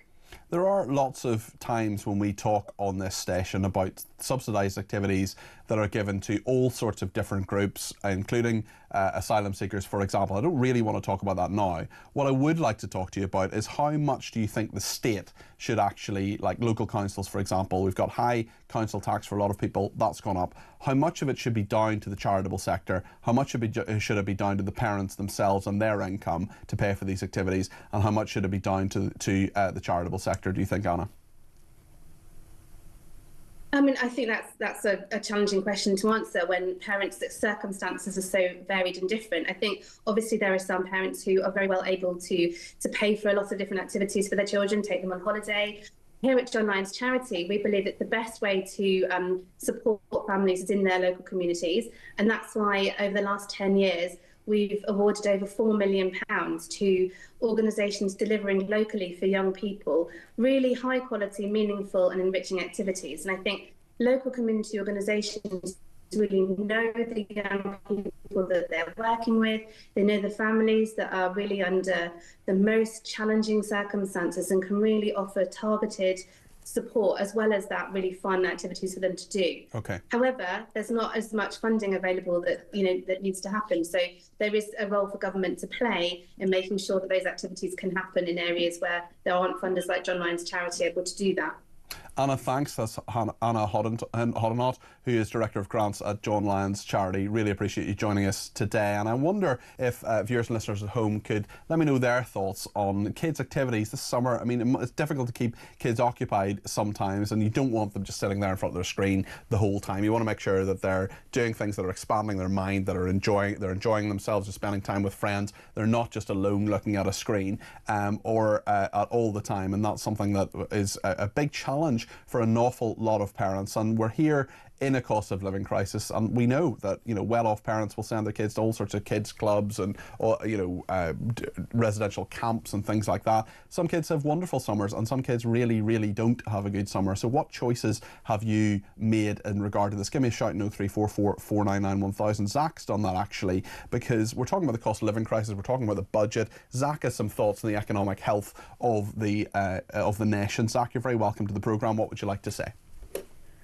Hi there, Peter. I'm a long-time listener, first-time caller. Well, you're very welcome to the programme, Zach. Basically, I just wanted to say, with such a focus being made on growth, how has nobody in the government realised that increasing taxes, increasing barriers to doing business, and even just regulatory things like this new thing that's been talked about of, bank transfers over £800 could be stopped for 4 days, things like that. Yeah. How do they expect any kind of realistic growth to happen? Well, I think that's a really good point, and I think there are an awful lot of small businesses and people who need to transfer money around, and whether it's £1,000 or £100,000, that are saying, hold on a second here, we're not getting our payments. I know payments for small businesses is a really big issue as well, and I just don't know if government gets that. Not a single person in the cabinet has ever worked in a business, Zach. Absolutely, and it just comes back to these people who have studied at Oxford and they've been thrown into government, and they've got no experience of what it's like running a small business, or even someone working, someone making, even somebody working, if they need to go and buy, maybe a used car, or if they need to buy some, with the summer thing, if they need to buy something for their children from Facebook Marketplace, or, from the sort of used market to save some money. There's all these kind of barriers in place to get any kind of sort of movement going. Often those choices aren't ones that these people have made. Zach, what about the autumn? What about the budget? Are you worried about your taxes going up? Yeah, absolutely. I'm worried about the taxes going up. We're kind of at the top of the Laffer curve, and if taxes go more higher from where they are right now, it might be a never-ending cycle, because the receipts might actually come down. You have to remember, when they increase the employer's national insurance, it still comes out of the hiring budget. Yeah, it's a very good point. Employees are ultimately paying for, so I might have been due a promotion, which might not happen now, because the business is already paying an extra £3,000 or £4,000 a year just to keep me on the same sort of same salary. Yeah, you're absolutely right. Zach, great call. I know it's your first one, don't make it your last. Really good to chat to you. That's Zach in Leeds there. Thanks for Richard in Norwich, says good on you for cutting Khaled off. I asked you last week to ban him. He's not banned, and there are very few people who are banned from the station. If you ring up and you shout at my team and you say horrible things to them, we're going to ban you from the station. We're just not going to answer your call. Basically, that's what's going to happen. But if you're polite and you do have points, even if I disagree with them, well then I'll put you on the air. We're going to take more calls, more common sense coming your way. If you want to get your voice on the air, 0344 499 1000. Stay with us here on Talk.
across the UK. On DAB+, on your smart speaker, on your smart TV, and on your side. This is Talk. Thanks to everybody who's given me a ring on 0344 499 1000. A number of calls coming your way in a second, but let me just read a few messages first. Simon says, I'm 52. We have never had much money, but we played outside and parents took it in turns minding the children. Society is broken and not safe. Thank you to Jenny and Bister, who says, under the European Convention on Human Rights, we have to provide food, accommodation, etc. But there's nothing to say that once asylum has been granted, we cannot claim costs back, either from wages or benefits. We do it with students and student loans. We do it if innocent but imprisoned. This might take the heat out of the channel crossings and stop the freeloading. Jenny, that's a very, very interesting thought. Margaret in Birmingham says, and still the boats keep coming, picked up by the taxi border force. Yvette Cooper still spouting yet another gimmick just to shut up the British people. Get your act together, put this country first. Leslie says, why are the French demanding all checks on returning migrants but are refusing to provide the UK with security checks on incoming migrants from France? Jane says the MPs should be back in Parliament discussing the national security emergency. The public are so angry about this, bet there are no migrants living next door to them. And Stephen Millings in Belfast says, nice to see Chris Philp out on a boat, but didn't Farage do that 4 years ago and he got laughed at? It's a very, very good point, Stephen. He's done it since then as well, I think. Andrew is in Hertfordshire and has some thoughts on migration. Andrew, you're very welcome to the programme. What would you like to say? Good evening. You're cracking, highly professional tonight. Well done, you. Thank you. Before we do migration, when Paul Gascoigne was at the height of his powers, he used to do a skills program on the television, and I used to see young children, boys and girls, go to the local park and practice those skills. Yeah. Isn't it funny if we fast forward to now and those women just won the European Championship? Well done them. No young girl in Epping can go to the park like those children did back then, because the country has changed dramatically because of illegal migration. Unless their parents are keeping a very, very close eye on them. But that's a very fair point, Andrea. I know when I was younger, we would go out, we would play in the park, we would just go around a very safe village that I was really privileged to live in. My parents still live in, and that's just not the case anymore. So many people just don't feel safe. Yeah, and that's the big thing that illegal migration has brought to this country. And what you've not focused on, through no fault of your own, is that when the Conservatives were in power, they brought in certain strategies to confront it. The civil service unions, the Labour Party, and Care for Calais and other charities, every time they tried to do something, they took them to court. Yep. And that is the root cause of why there was inaction.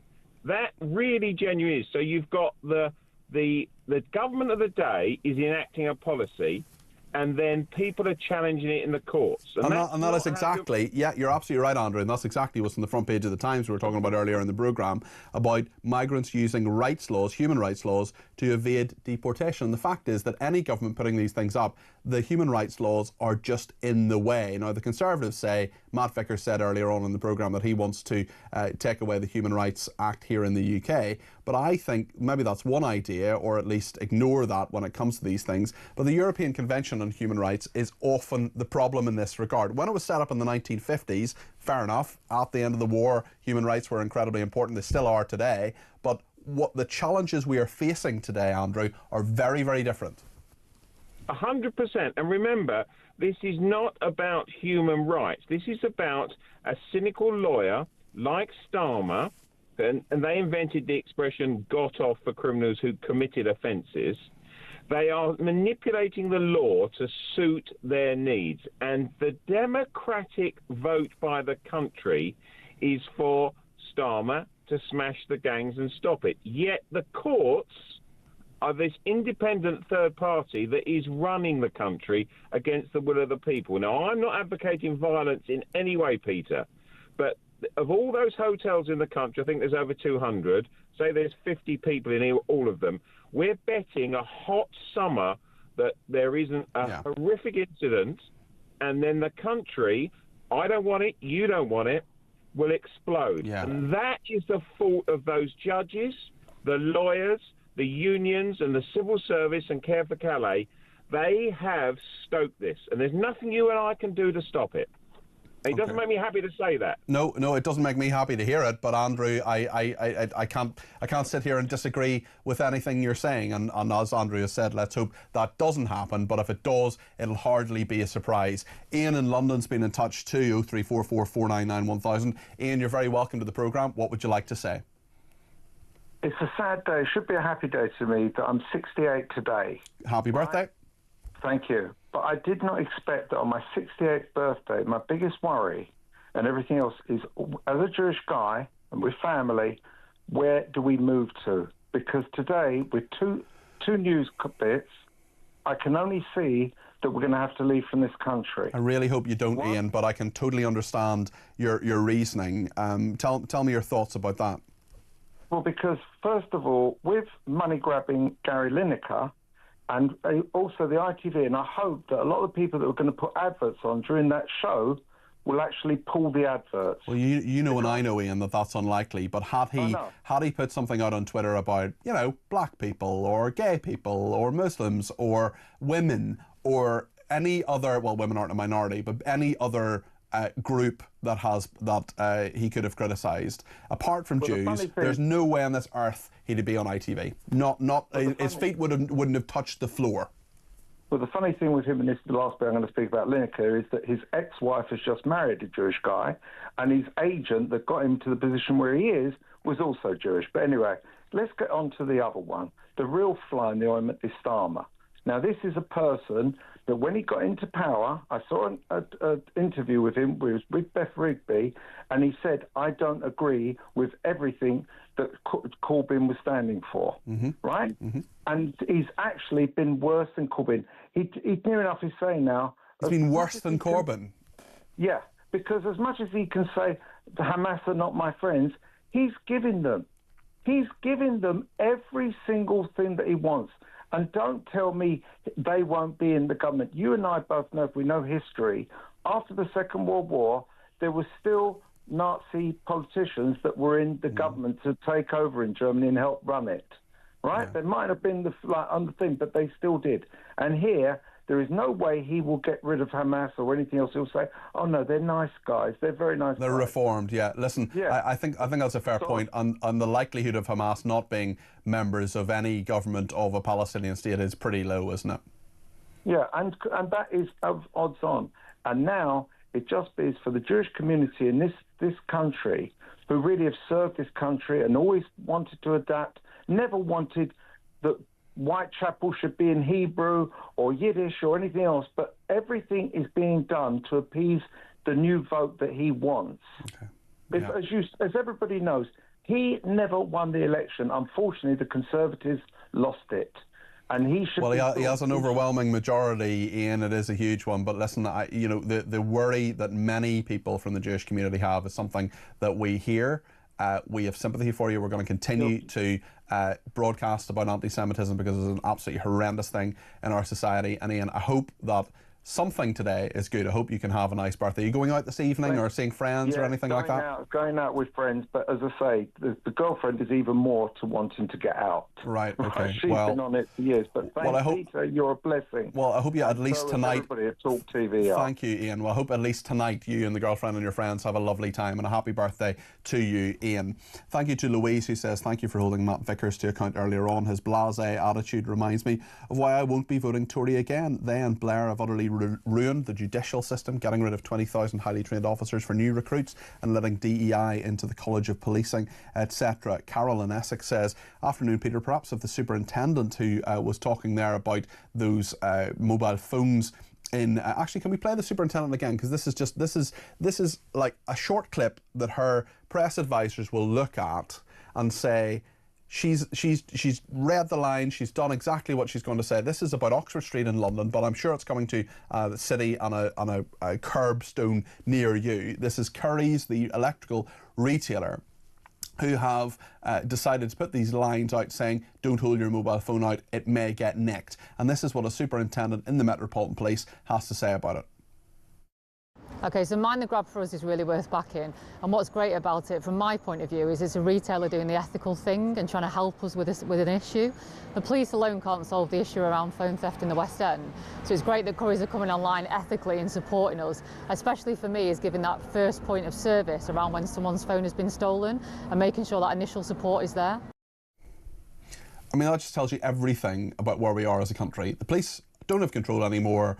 We're now in hock to business. Okay, the business is doing the quote-unquote ethical thing by doing this. Currys will say, aren't we marvellous? Look at us, we're caring for our customers. Isn't this fabulous? The fact is there is a massive problem. The police don't have a grip on it, and the only people who do have a grip are the people who are stealing the phones. They grip it out of your hand and take it away. It is a massive, massive problem. Carol says, perhaps if the superintendent spends less time arresting people for hurty tweets, they can spend more time on phone theft, knife crime, rape of our children, and migrants breaking into the country. Mick says our country is broken and lawless. The mail takes a week to arrive. The trains sometimes arrive. The police never arrive, but the migrants always arrive, says Mick. Let's speak to Matt in Cheshire. Matt has given me a ring on 0344 499 1000. You're very welcome to the programme. What would you like to say, Matt? Hi, good afternoon, Peter. It was just about the economy generally and these constant sort of excuses for why it's struggling. Yes. It's my view that there's two reasons: mass uncontrolled immigration and COVID, both of which were backed massively by the Conservatives and Labour. And rather than the public pay the price for their stupidity and irresponsibility, when are we going to develop a political system that holds politicians accountable for their insane and mindless decisions, i.e. blowing £400 billion in 2 years, that the Conservatives claim that they'd spent nearly a decade paying off? Yeah.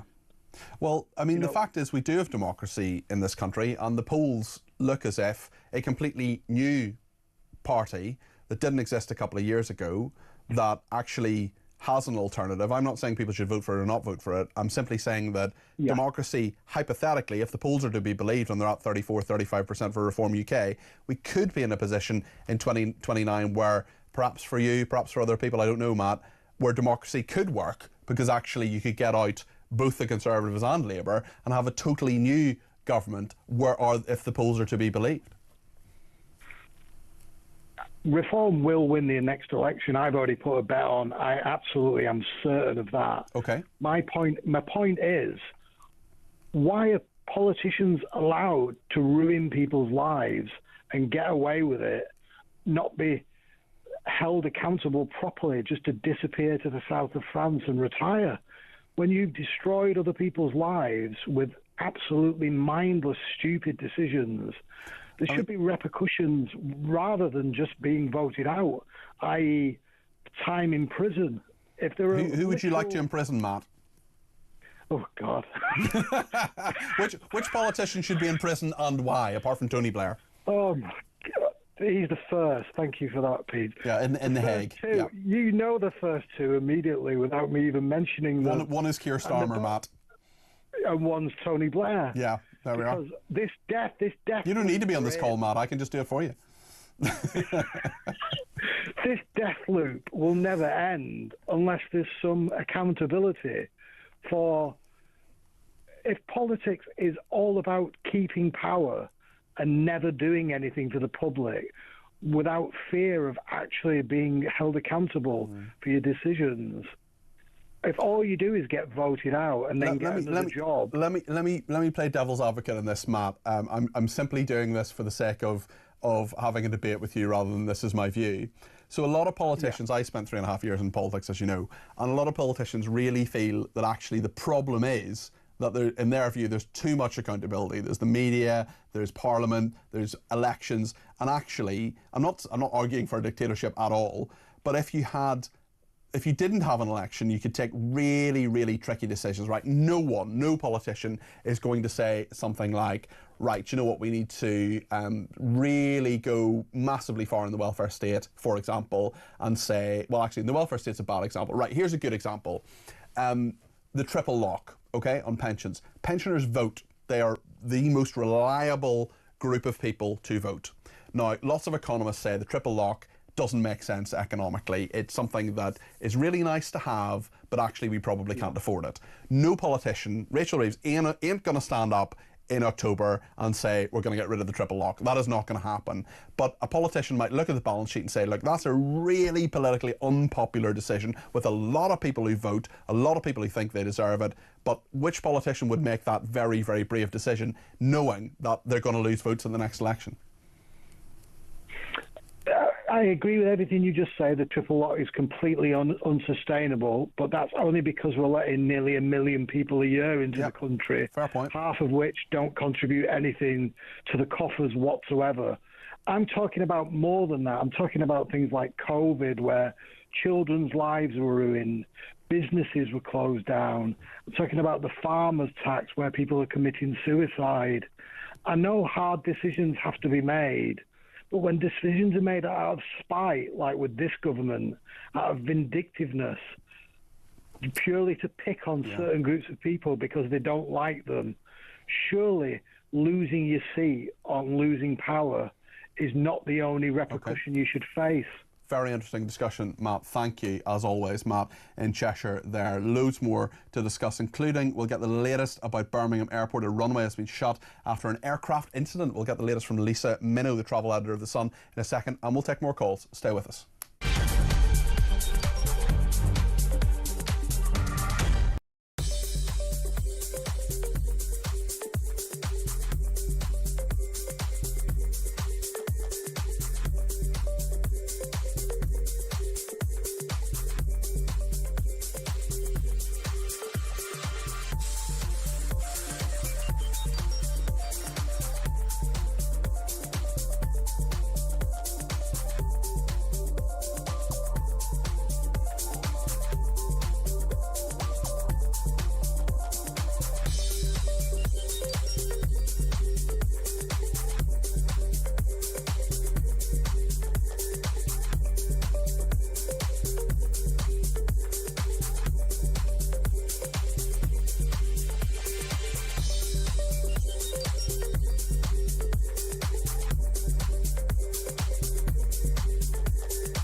In the wild, they don't belong, behind bars in urban environments for us to gawp at them. We know there's enough scientific evidence to show that those animals really suffer a lot of stress. They often get obesity problems, they get various other health-related problems, and their life expectancy is far shorter than what it would be in the wild. So, there's a very good case to say actually their time has come. And a lot of these organisations that run these zoos are struggling financially in Britain and around the world. And I think this is probably another case of a zoo that's trying to hide its broader animal welfare and income problems. You know what an AA does? An AA is the top assistant who expedites, because I've been AA to people. Okay, I accept all of that. Epstein stuff. I'm not questioning any of that. I'm not necessarily saying it's not true. What I'm asking you is, don't the Clintons have questions to answer on this? Doesn't Donald Trump have questions? And this is deflection of the president. Well, you're deflecting because you're not answering my question, Robert. Don't the Clintons have questions to answer here? Are you shocked that Bill Clinton was a bad boy? I mean, it's different being a bad boy. Across the UK, on DAB+, on your smart speaker, on your smart TV, and on your side. This is Talk. More problems at Birmingham Airport. Flights are on hold. The runway is closed still after a light aircraft made an emergency landing earlier today. Lisa Minow is with us. She's travel editor of The Sun. No sign of it reopening, or should it be soon, Lisa? What do you think? Well, at the moment, the flights are looking to restart again at around 7 o'clock, but this has been ticking up throughout the day. We started off at 4, then it was 5. We're currently at 7 o'clock. So far, we've had 18 flights diverted. So that's flights trying to land at the airport have been diverted across the country to airports from Stansted to Manchester. And then on top of that, we've had at least 20 flights cancelled. It's not ideal at this time of day, of course, at this time of day, and also this time in the year, peak season, lots of people trying to fly. And at the moment, up to 3,000 already having had their flights cancelled. If you're getting your flight diverted from Birmingham to Stansted, that is a complete pain in the backside. Tell us what happened earlier today. One person suffering minor injuries. Tell us what happened. That's right. So that was a flight that took off from Birmingham bound for Belfast. It's a small private aircraft, a Beech 200 Super King Air private aircraft. That led to an emergency landing. It returned back to Birmingham Airport. And as we've seen in those photos, it obviously had some kind of a quite serious malfunction. 3 people were on that aircraft. 1 was treated for minor injuries, but all 3 have now been released. So thankfully, that's not the issue. But what obviously has to happen now is an investigation into exactly what went wrong. Civil Aviation Authority will be the ones saying when the airport can reopen. Obviously, they're going to have to look at the impact and why the accident happened, take all of that kind of investigation, but then check, obviously, the airport itself and that single runway to make sure that it can then start to take aircraft again. So at the moment, it's looking like 7 o'clock, but I can see probably flights starting to tick up and be cancelled or delayed as we go through, because it has been getting later and later. Hopefully it's 7 o'clock, but we just don't know. Yeah, once again, the Northern Irish causing trouble wherever they go. Why does nothing work in this country, Lisa? We're trying to think in the office here of things that have happened the last little while. The tunnel at Heathrow yesterday, the problems with radar last week, the transport issues with Heathrow as well, the fire at Heathrow, the faults with the E-gates that have been happening as well. There just seem to be a litany of problems over the last couple of months. Are they? I mean, I'm not suggesting they're connected in any way, but there are a lot of people who want to be getting away for their summer holidays. They just want things to work, and it's just another part of our economy, part of our infrastructure, that there seem to be problems all the time. Yeah, I mean, I take your point in terms of we have seen really serious issues with both NATS, the National Air Traffic Control Service, and with the E-gates. Those technology problems are really grinding the country to a halt. And in this particular case, obviously, it was paramount importance to get those 3 people in the air, having declared an emergency, back down on the ground. And I don't think anyone's going to argue that, you know, if things like that have saved 3 people's lives, and that's really important. Of course. But you're right, things have really been quite difficult in UK airports. More of us are flying than ever before. This is the most busy time for us to be taking flights, but there are more of us flying. And it comes down to the fact that it's whether or not we've got that resilient infrastructure in the software, the hardware that we're using, because we're ever more reliant on technology. If you're flying from Birmingham tonight, or trying to tonight or tomorrow, what should you do, Lisa? Well, as I say, there is no compensation due, of course, because this is not your airline's fault that this has happened. The runway, it's a single runway airport at Birmingham. That is now closed. No flights can take off or land. But your airline does have a duty of care to you. So that is a duty of care to make sure if you're delayed, that you're given food and drink.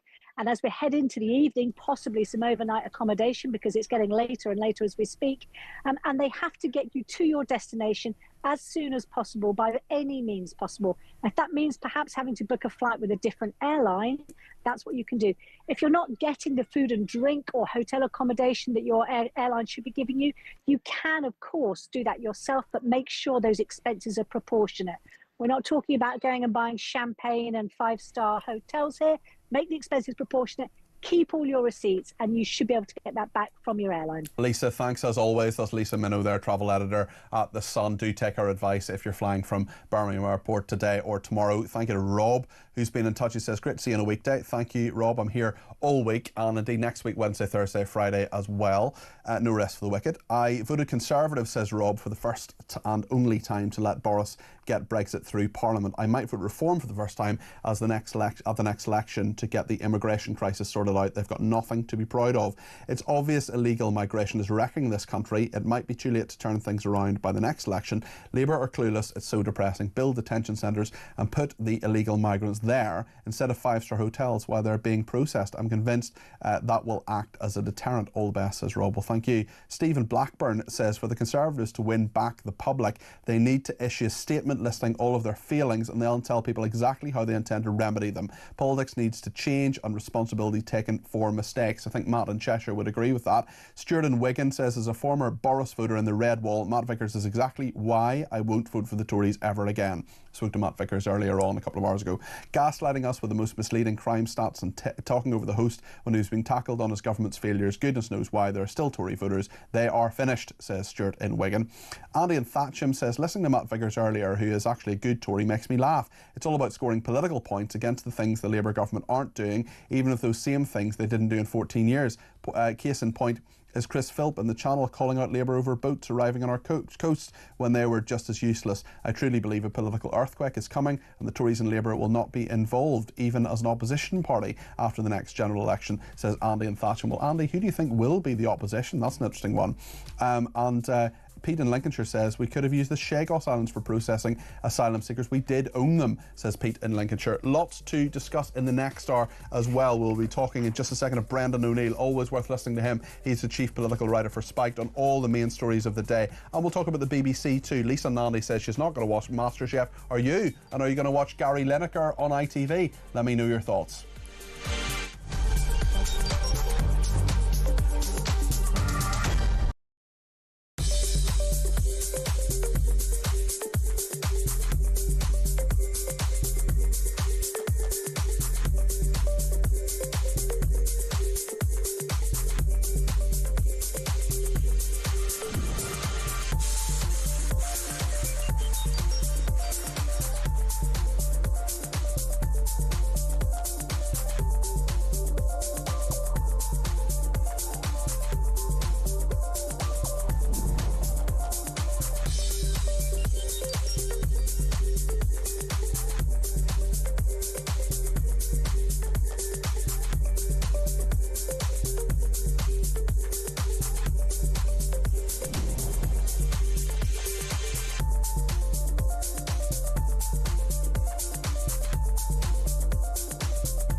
Across the UK, on DAB+, on your smart speaker, on your smart TV, and on your side. This is Talk.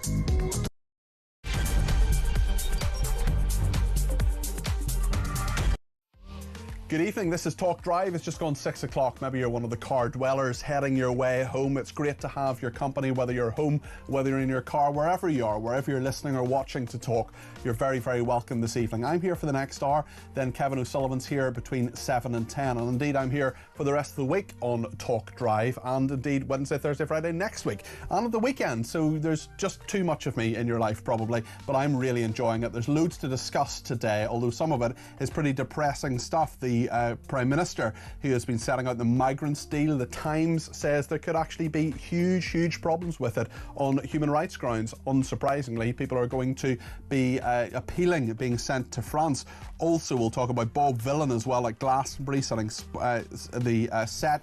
The fact that Pascal Robinson Foster said death the IDF, unsurprisingly sparking an anti-Semitism surge. Meanwhile, on Oxford Street in London, shoppers are told mind the grab and guard your phone. This is Curry's, the huge electrical retailer, putting a purple line on the streets. If that doesn't solve crime, I don't know what will.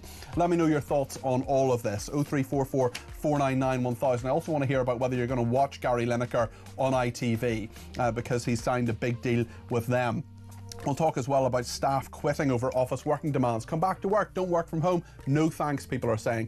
0344 499 1000 is the number to call to get through to me here in the studio and have a chat about whatever is on the tip of your tongue. You can also text me 87222 with the word talk in your text. You can tweet me at talkTV. Follow me at Peter Cardwell. Send me a voice note on 0344 499 1000. Same way as you send a voice note to anybody else through WhatsApp. You can also WhatsApp me, just a text message from WhatsApp on that same number, or give me a ring. Plenty to discuss between now and 7. Stay with us here on Talk.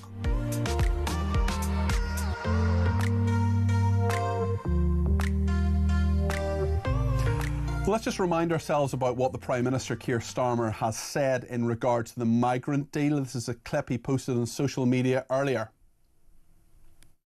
For the very first time, migrants arriving via small boat will be detained and returned to France in short order. In exchange for every return, a different individual will be allowed to come here via a safe route, controlled and legal, subject to strict security checks and only open to those who have not tried to enter the UK illegally. This will show others trying to make the same journey that it will be in vain and that jobs they've been promised in the UK will no longer exist because of the nationwide crackdown we're delivering on illegal working, which is on a completely unprecedented scale.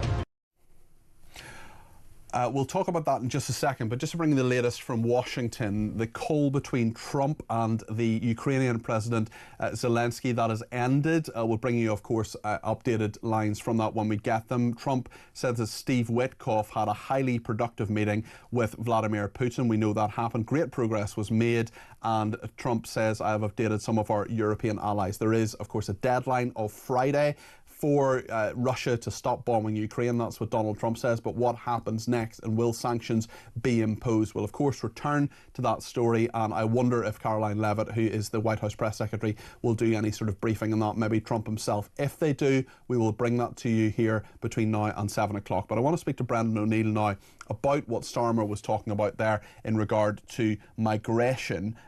Brendan, it's really interesting. First of all, thanks for joining us today. But the front page of the Times today, migrants can use human rights laws to evade deportation. I, for one, am not even slightly shocked, although it's a great piece of journalism for Matt Dathan. The loopholes could undermine the treaty with France. Do you think this one-in, one-out deal actually amounts to a hill of beans, Brendan?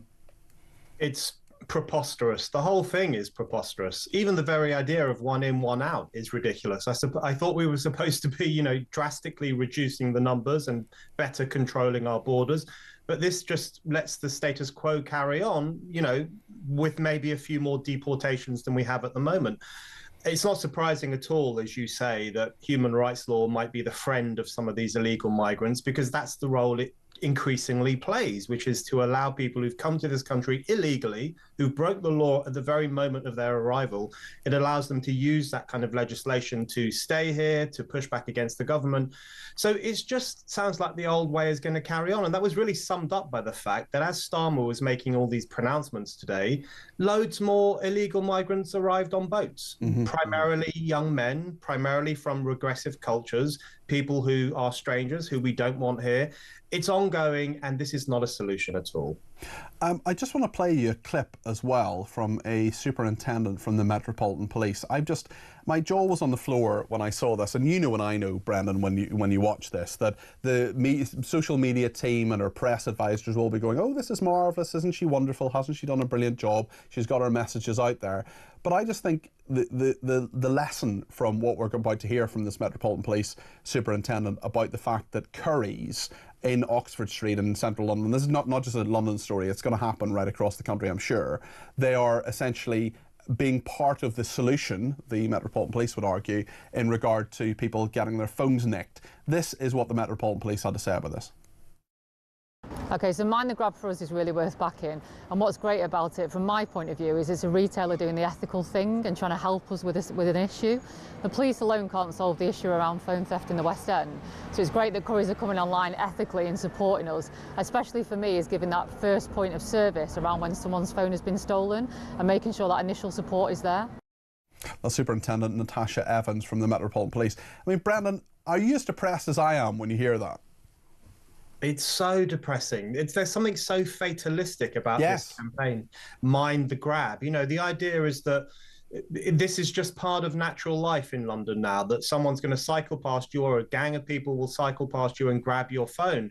That shouldn't be seen as a normal part of life. That shouldn't be seen as part and parcel of living, even in a bustling big city like London. That should be seen as a very serious offence. It affects people enormously because our whole lives are on our phones.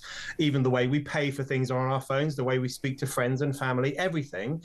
This is a very serious offence. And the idea that you can just put up a purple thing on the street and put the onus on the law-abiding citizen. And they're loving this. You can see they're loving this. You can see on the screen the superintendent with people who are from Curry's as well. Oh, aren't we marvellous? Aren't we being ethical and fabulous? And the signage saying, you know, stop here, step back from the curb, phone snatching hotspot, as if these people are all marvellous, as if this is a wonderful thing that should be welcomed. Isn't Curry's amazing? Aren't they doing a great thing? And the fact that they feel they have to is just a shocking indictment of our society. Completely shocking. You know, one of the things I find most depressing about living in London, and I still love this city for all its problems, is that I just don't feel I can use my phone in public anymore. And when I do, when I have to, I really hold on to it incredibly tightly with the hand I'm not typing with. Yeah. And every time I do that, I feel to myself, why am I having to do this? What is going on here? And when I go to other cities, I was recently in Montreal in Canada, and I didn't feel like that at all. I was strolling around, my phone was out, I was texting, and I felt much more relaxed. So the fact that London has become like this is a real problem, but you won't tackle it by writing something on the street. We need more bobbies on the beat, and we need tougher sentences for anyone who even thinks about snatching someone's phone. Do you know what I do, Brendan? I rarely use my phone out and about. I've got my little AirPods that they're not expensive ones. They're literally about 11 or 12 quid because I keep losing them and I have to keep buying them. And I will talk to people on the AirPods, and it's quite weird. It's not a very social thing. It's a bit antisocial, kind of walking along, etc. But that's what I do. And in my wallet, I keep £35. I keep a 20, a 10 and a 5, and I have it because I know if someone snatches my wallet, I can say there's 35 quid in there, can you take it and give me back the wallet, because there's no point in taking the rest of it. I mean, I think it's unlikely that I would ever get it back, but the fact that I've thought this through, and you know, there'll be loads of people watching and listening who have a similar plan or a similar kind of state of things. Obviously you've got to be responsible. You can't just hold out loads of money and expect it not to be snatched, but at the same time, the fact that these, you know, mind the grab things are so lauded and so welcomed, I think just speaks volumes about where we are with crime in our society. You know, there's a real tendency these days to see some crimes as kind of petty crimes that don't really matter. Yeah. So if you look at shoplifting, for example, there are lots of people now, and I wouldn't be surprised if there were people in the actual police who think, well, shoplifting's not a big deal. And even burglary, even when someone's house gets robbed, those kinds of crimes are very rarely solved, and bicycle theft and phone theft. And what young people, young criminally minded people or young opportunistic people, they get the message, well, I'll get away with this. I can carry on doing it because it's not treated very seriously. And until society starts to treat those kinds of supposedly smaller crimes more seriously, we're not going to get a handle on our streets, and people are not going to feel at ease in their own communities. Speaking of people getting away with things, there have not been any arrests of Pascal Robinson Foster or indeed anybody else for what he said at Glastonbury, which is clearly, in my strongly held personal opinion, incitement, when he said death to the IDF. We're in a situation where the Community Security Trust is telling us that there was a surge in anti-Semitic attacks and hate incidents hit a 6-month high the following day after this absolute scumbag shouted to thousands of people, not just thousands of people there, but many, many more watching online from the BBC. And also we have the Culture Secretary, Lisa Nandy, who's said that she believes that BBC bosses haven't done enough to prevent another Bob Villain scandal happening again. Now, we contacted, behind the scenes here at Talk, we contacted Avon and Somerset Police. They say inquiries are ongoing. I mean, I've watched the clip probably a dozen times.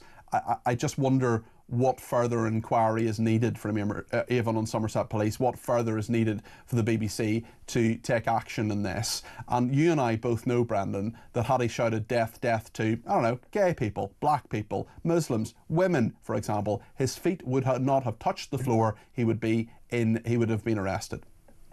You know, I knew that chant would lead to more attacks on Jewish people, and lots of I didn't have any special insight. Lots of my Jewish friends were saying the exact same. They said that this would make them feel less safe, and now we know, because the Community Security Trust, the wonderful Jewish protection organization, has released these figures showing that the very next day there was a spike in hate crimes against Jews. And you know, when someone chants death to the IDF, and it wasn't just Bob Villain, that horrible person, it was also that audience who went along with it, you know, that absolutely, people shouting it back. Also, just on the Bob Villain point, Brennan, he really hates the fact that his name is in the public domain. So, you know, his name's Pascal Robinson Foster. So if you say Pascal Robinson Foster, if you repeat Pascal Robinson Foster, he'll be very annoyed at that.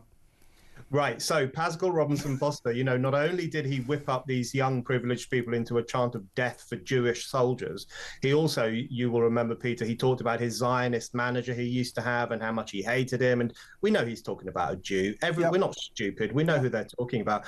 And that chant, death to the IDF, spread around the world. It's now, you can now hear it on marches in America. They chanted it in Sydney, Australia at the weekend. He also lied about it. He also lied and said it was the concept of the army, whereas footage came out from a previous concert where he said every single soldier. So he's a liar as well as an anti-Semite. And, you know, it was painted on walls in Swiss Cottage, which a part of London with a large Jewish population. It became a way of taunting Jews in the West. The idea that it was just a statement, a political statement, is complete poppycock, as you say. You know, let's be real about this. If you're chanting for the death of the IDF, you are openly chanting for the death of Jewish soldiers. Most of the IDF are Jews, not all of them, but most. And also you are calling for the dismantling of the only army that's capable of protecting the Jewish homeland from the armies of anti-Semites that surround it. This is a chant that would have genocidal impact if it were ever to come real. And that's what they were chanting. And that's why there was this horrible outburst of hate crimes after it. Brendan, thanks for your thoughts. Appreciate that. That's Brendan O'Neill there, the chief political writer at Spiked. What do you think of what he said? 0344 499 1000 is the number to call. Graham in Corby says, how long will it be until Sadiq Khan says you can't put that on the pavement? Great show, Peter. Well, I think he's probably okay with that. It seems to have been legitimately done anyway, even though I think it's pointless and really sad, actually. Sandy in Lincolnshire says, I used to watch the BBC, including Match of the Day, but I've not watched any BBC for some time. They're a very biased group of programmes, so therefore will not watch that horrible Lineker bloke. He is vile. Well, he's going to ITV now, and that's something that another person, Christina, has been in touch with and says, hi Peter, not a chance in hell I will ever watch anything with Gary Lineker in it. Could be the ITV's worst decision ever and costly. Great show, says Christina, presumably referring to this programme rather than anything Gary Lineker's been in. I joke. Jane says, does the Prime Minister genuinely believe the nonsense he spouts? none of the public does. Jane also says that Gary Lineker will fit in well at woke ITV. Let's speak to Joe in Wiltshire about Rachel Reeves. We've been talking today about the problems there are in the economy and the fact that Rachel Reeves has been told there's a 40 billion black hole because of her policies. Joe, what's your situation? What do you make of this? I think it's disgusting.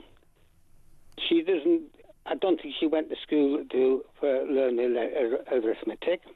I left school when I was 15. I've paid income tax ever since. I'm 83-year-old and still paying income tax. Mm-hmm. When I was at school, I was told by the teachers, make sure when you retire, you're not relying on the government. Right, yeah. Which I exactly did. I got my pensions, my military pension after 22 years.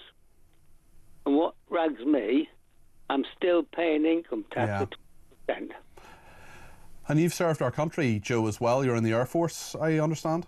Yes, for 22 and a half years. Do you think Rachel Reeves has any grip? Do you think there's anything she'll do that will help solve the problems in the economy? Yeah, put the employment money, what do you call it, down there? National insurance. National insurance down. Yeah. You know, and look after the pensioners. Yeah. Well, let's hope she does that. We'll see what happens in the budget. Joe, thanks for your thoughts there. That's Joe in Wiltshire. Let's speak to Carl in Bath. Carl, you're very welcome to the programme. What would you like to say? Thank you. Just interesting that the Germans are actually capable of sending hundreds, if not thousands, of Afghani, Syrians and Iraqis back, especially criminals, whilst within the ECHR. And we can't send a single one. Well, I also think the problem is it's all about all of this. All of this is about political will, Carl, because you've mentioned the Germans there ignoring the ECHR. Also, I mean, David Cameron, who was Prime Minister of this country, very bad Prime Minister in many ways, but when it came to the European Court saying, you will give votes to prisoners, he said, no, we're not doing it. And guess what? There was absolutely no sanction for that whatsoever, Carl. And it's all about political will, isn't it? Not just that. I mean, the Germans abide by the ECHR. It's how the lawyers interpreted it. So the German courts are actually not blocking the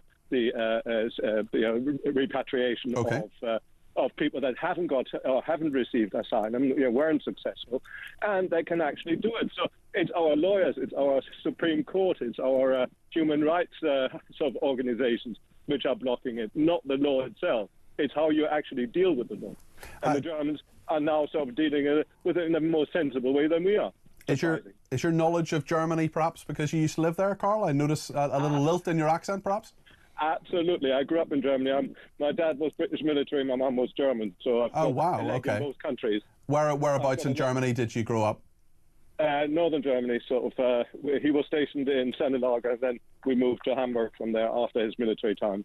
Lovely, great stuff. Carl, thanks for your thoughts. Really appreciate it. That's Carl in Bath. Lots more to discuss, and we'll talk in just a second about the civil service. 1 in 10 civil service sickness rises after staff forced back to the office. Guess what? They don't want to be there, so they take sickies. 1 in 10 businesses are seeing staff quit over office working demands as well. We'll talk about this in just a second. I'll take more of your calls. 0344 499 1000.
been lied to about how many people are coming to the country, and that won't be revealed. And then we're lied about what effect the immigrants have when they come to this country. And it's only very recently, now that the public is getting angrier and angrier about this, so we're beginning to find out that if you're an Afghan asylum seeker here, you are 20 times more likely to be charged with a sexual offence than if you're a British, indigenous British.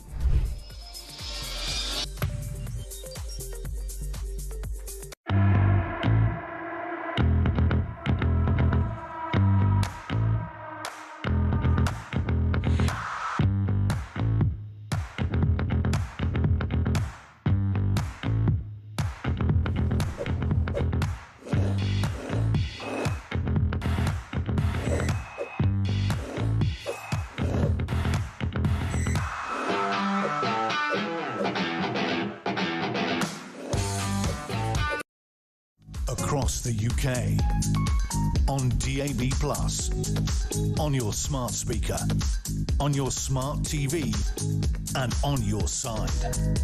This is Talk.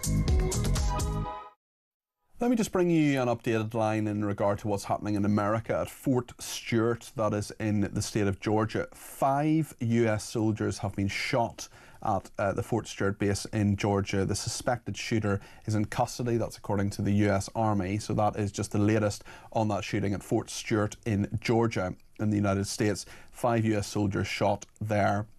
The suspected shooter is in custody according to the Army. I've been to Georgia, I've been to Atlanta. It's a beautiful state, great people, and they will be very much having a very tough time at the moment. That's dreadful news. 5 US soldiers shot.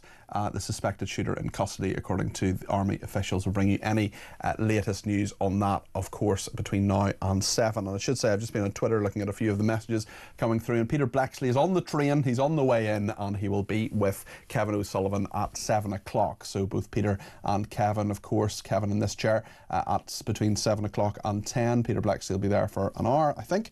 Thank you to Tad as well, who says, oh, what a tangled web they weave, those who practice to deceive. Always good to get a bit of Sir Walter Scott on the programme, I find, at 6:25 in the evening. We had a joke about Lutheranism yesterday, so who says we don't have a hinterland? I wonder how many people will be taken in by Starmer's backing music on his latest wheeze. It was a bit rocky, wasn't it? It was all about, yeah, I'm really, really tough and I'm going to solve this. Tad says it's all there to make people think he's announcing a policy of great importance, when in fact it's just yet another abomination.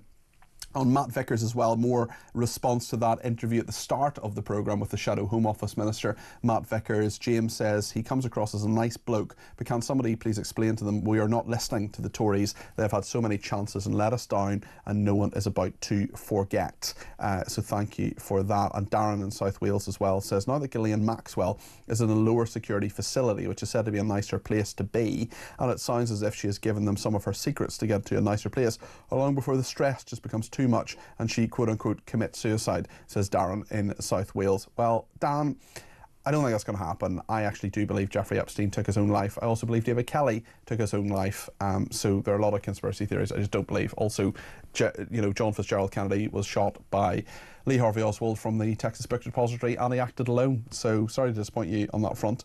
I want to talk now about the civil service, because sickness has risen after staff have been forced back to the office. They're losing more than 4 million working days a year. Absence rates have risen by more than 10% in some departments. Also in the private sector, 1 in 10 businesses has had staff quit after they were told to stop working from home, research has shown. Well, Andrew Allison is head of campaigns at Popular Conservatism. Is this just lazy civil servants, or do you think there are reasons behind this? And in terms of the businesses themselves, are people just voting with their feet? Well, good evening, Peter, and I am, as you can see, working from home. So perhaps I'm the perfect person to speak about this. Or not the perfect person at all, because you're working from home. I don't know. You're wearing a pink shirt there, and I know as a big fan of the movie Mean Girls that you know that on Wednesdays we wear pink, Andrew. Yeah, well, that one passed me by for some reason. I don't know. Hard to believe. Hard to believe. You're not a fan of Lindsay Lohan? Hard to believe. Anyway, tell us about these absences. About 30 years ago, I was in the civil service. I did about 5 years in the civil service. And part of my job at one point was to collect all the sick days that my colleagues had taken and present the data to their managers. And what they were really interested in was not how long people had been off sick, but how many times they'd been off sick. So, for example, you would get someone who'd been off sick about 15 times, and it was a total of about 16 or 17 days. So they were trying to look for people who were swinging the lead, shall we say, and there were plenty of those. I think it's a cultural thing. I think it is much easier to take a sick day, from my experience in the civil service, than it would be in private industry. I know from other people when they have been off sick, Tesco supermarket is an example, where there's a welcome back meeting and they really sort of interrogate people and ask why they were off sick, and if next time if they came in, could they be on lighter duties or something like that. I remember so when I was on another broadcaster, not in this company, it was another broadcaster, and if you're off sick 3 times in 6 months, you had to have a meeting with HR and your line manager. And I remember being asked, why have you been off 3 times? And I mean, there were perfectly legitimate reasons to do so, but I thought that was probably not, it wasn't the most comfortable meeting of my life, it must be said, but I think that's maybe not a bad idea to actually say there's got to be some accountability if you're going to be off on a number of occasions. I think you can go to extremes on this. It can be, too much of an interrogation for staff who have genuinely been ill. But I still think it's a good idea to find out exactly why someone wasn't in for work when they should be. But you don't get that in the civil service.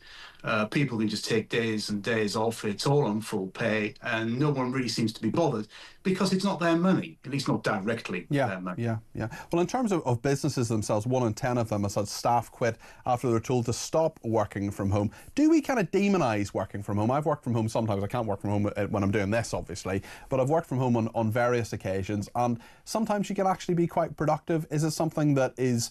And there are a load of jobs, of course, where you absolutely can't do it. The security guards who work in this building, the presenters of this station, the people who work in the brilliant canteen that we have, for example, none of them can work from home. There is a certain set of people who can, but actually, is that a good thing, a bad thing? When people are told come back to the office and they're saying, actually, I don't want to, and we're going to, they're going to go somewhere else, that's their right to do so, essentially, Andrew, isn't it?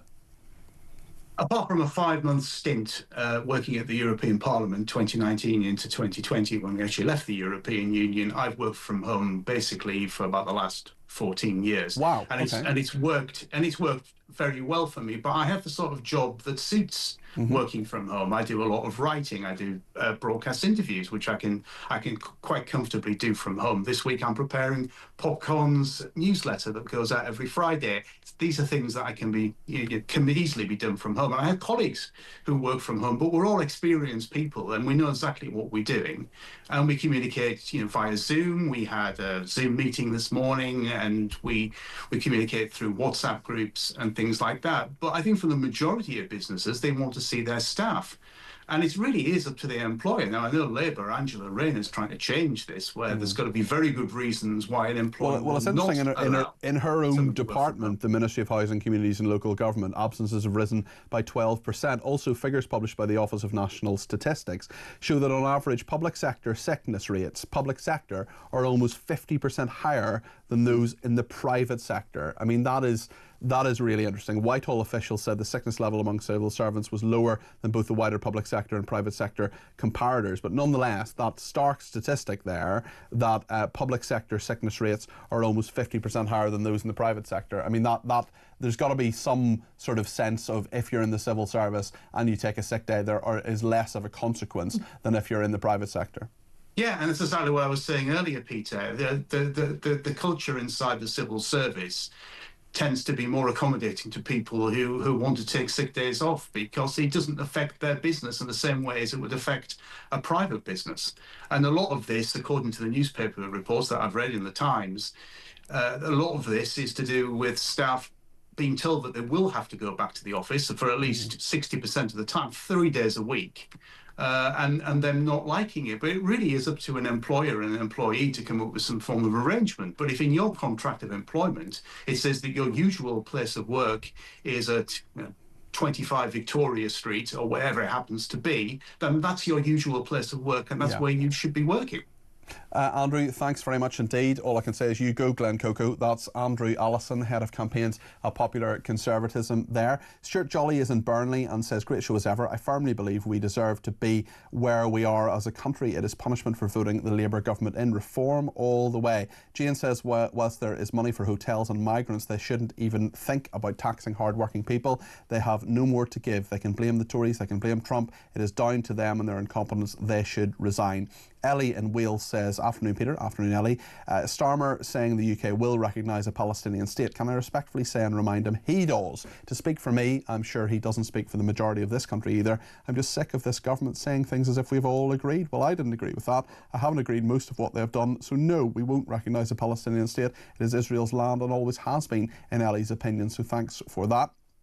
Smudge in Swindon says, Cardi P, Starmer is intent on making our country the joke nation of the world. His rewarding Hamas with recognition of a Palestinian state is done only in his and his minority elected government's name. They certainly do not speak for me or any other of my friends and family. I'm not Jewish. I served in the RAF for 30 years. He is turning his back on Israel as he turns his back on our own veterans in Northern Ireland. I think many Britons would back the statement, not in my name, Starmer, says Smudge in Swindon. And Stephen Millings, speaking of Northern Ireland, Stephen Millings is in Belfast. He says, today a young man, likely about 12 years old, called to my door with a bucket full of cleaning products. He proudly announced he was starting a new business and did I want my car washed? Sadly, it was just bad timing, but I hope his parents are very proud and that I'll see him on the cover of Ulster Business, the magazine, in the future. Sounds like an enterprising young man and good for him. In fact, I happen to know the son, an 18-year-old son of a very, very successful businessman in this country who is out there doing a job on minimum wage. He doesn't need to. His dad could give him plenty of money if he wanted to, but he's decided not to. He's decided to earn his own money and earn the value of a crust. The value of earning a crust. Elsa says, Peter, we know what's coming next. The nanny state will step in and provide food and entertainment at the taxpayers' expense. If people can't look after their kids, they shouldn't have them. I have children and grandchildren, but I don't see why others should pay for feckless parents. The state is taking away parental responsibility, and that is disturbing in the extreme. And just one more before the break on phones. Mark in Norwich says the Labour government is 100% to blame for the phone theft crisis. If we had a sensible government, there would be a mandatory minimum sentence for first-time phone thieves of 7 years in prison. 7 years in prison for stealing a phone, really? People don't get their phones nicked in Dubai. That isn't because the police are great. That is because the punishments are harsh, says Mark in Norwich. Stay with us here on Talk. Lots more to talk about, including with Adrian Mills, the former BBC presenter, about Gary Lineker's return to our screens at ITV. I, for one, will not be watching. Stay with us.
across the UK, on DAB+, on your smart speaker, on your smart TV, and on your side. This is Talk. I got a chuckle on Twitter just a second ago. Let me see if I can find this message. It is from Dawn, who says, as I drive home in my van, I feel excluded by Peter Cardwell. If only his name was Peter Vanwell, I could be a van dweller. I do talk about people being the car dwellers. Well, the van dwellers as well are very, very welcome to listen to the show. And Dawn, thank you. You've made me laugh today. I appreciate that very much. Lise Lou says, I just want to say I don't know how the purple line will work if cyclists also go along the pavement. That is a very good point. And cyclists on the pavement, I mean, it just drives me up the wall when people who, especially with all the cycle lanes, there are loads of cycle lanes near where I live. There are loads of cycle lanes right across the country as well. And there's still people who cycle on the pavement. It just annoys me so much. Ian in Somerset says, if Rachel from accounts wants to save 50 billion or more, all she has to do is lay off or sack all the skiving civil servants. Do your job or lose it from the blob, says Ian in Somerset. I'm liking the wordplay today. It's very good. We've had Sir Walter Scott, we've had van dwellers, we've had use your job or lose it from the blob. Thank you to another person who says, I was in Romania, Bucharest, last week. The coffee shop boy left his phone on the counter outside. He was shocked what I said would happen in London. No crime compared to the UK. Best regards, Glyn from Rotherham, who says it's the Asian rape gang central. Thank you, Glyn, for that. I want to talk now about Gary Lineker. He signed a huge deal with ITV. It's the front page of The Sun today.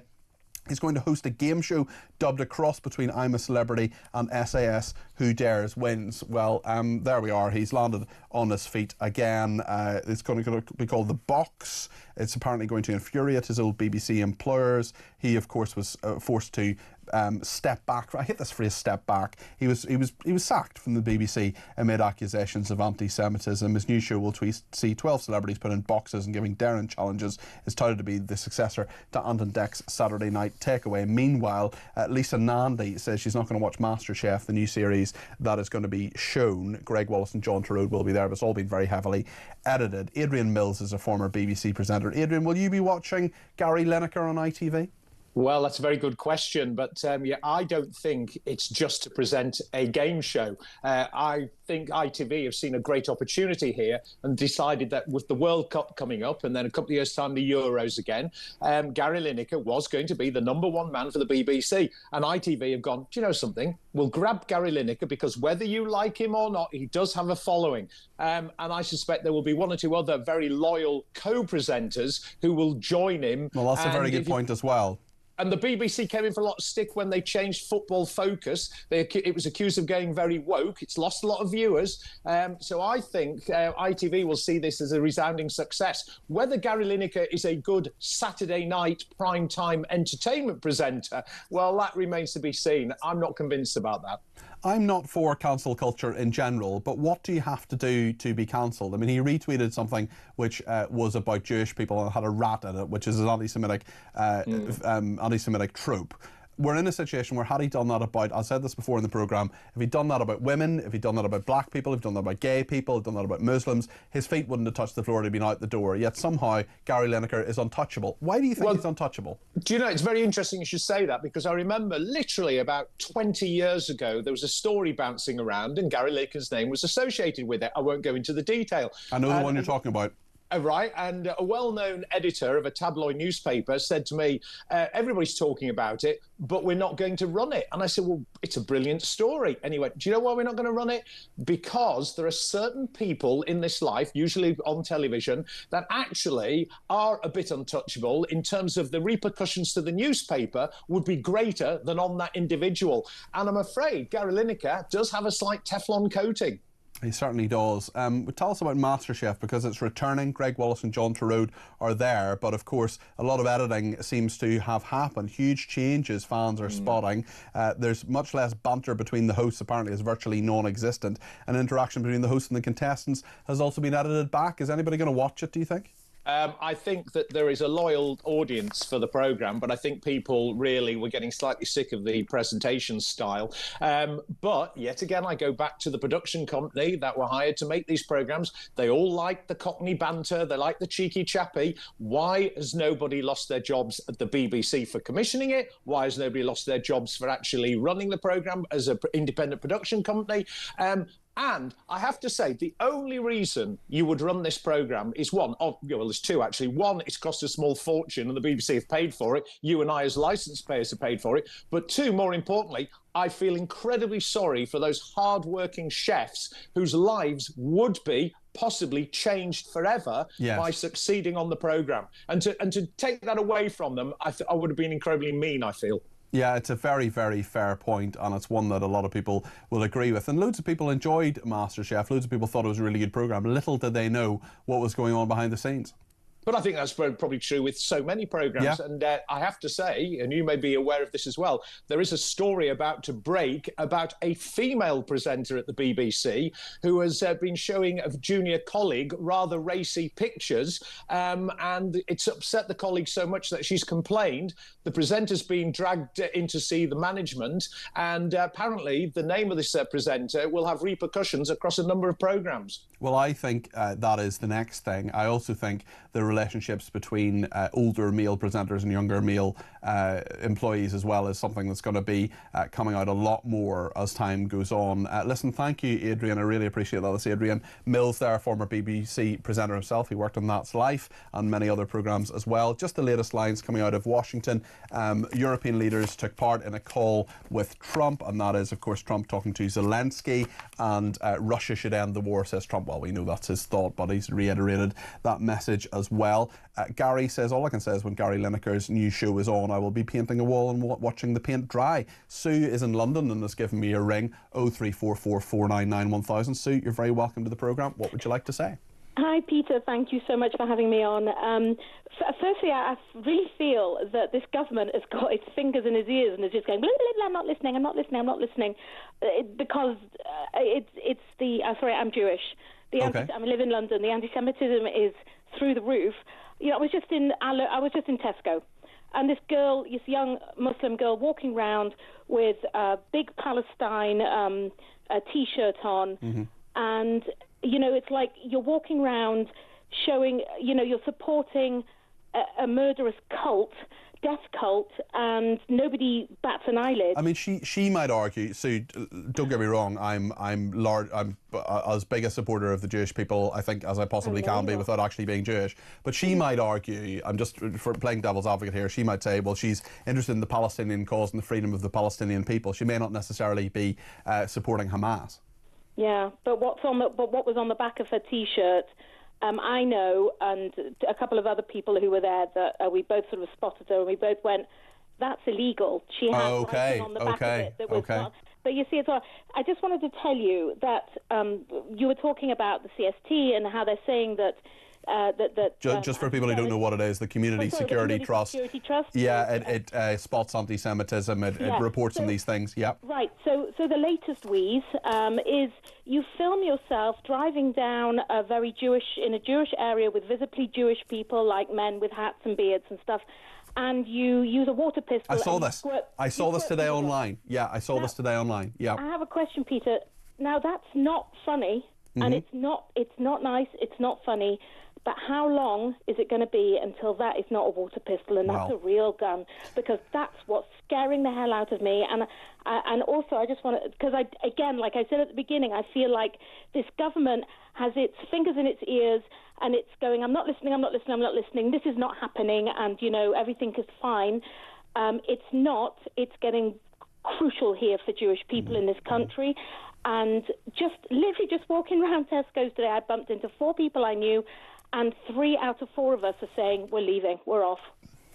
Well, I feel so sad that that's the case. I want this country to be welcoming to Jewish people who've contributed such a huge amount to this country over so many years. And the fact that you and others you know are feeling unwelcome here is just shameful, absolutely shameful. I'm third generation British. Yeah. Yeah. You know, my husband, however, is the son of a Holocaust survivors, and his grandfather was actually shot in Theresienstadt.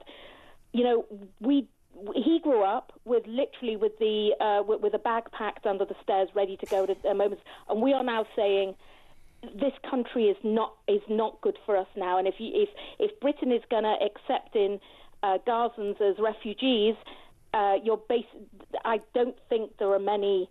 There are many innocent Gazans, and I think those that are coming in is just going to make matters worse. And the government is also saying that, you know, we're happy to recognise a Palestinian state, and all they want is death to Jews. Forget Zionists in Israel. There are innocent Gazans. There are people who have been horrifically hurt by what has gone on in this war. And actually, the Sunday Times was reporting, Sue, on Sunday about 300 Gazan children who may well come here. And actually, their parents and families, some of them are going to come with them as well. I do worry that those people will not go back. I think that is something that I think we need to be very, very clear. We can give them medical treatment, that's fine. I don't want anybody to be injured in a war. We can give them medical treatment, but they've got to go back. Okay, but I do have a heart, and I accept that. Of course. But my problem is that they are taught from aged 0 to hate. They're taught to kill. They're taught often in schools that are funded by the United Nations. Yes, UNRWA, absolutely. Yeah. And yes, of course, there must be some innocent Gazans. I'm sure there are, but they're housing hostages.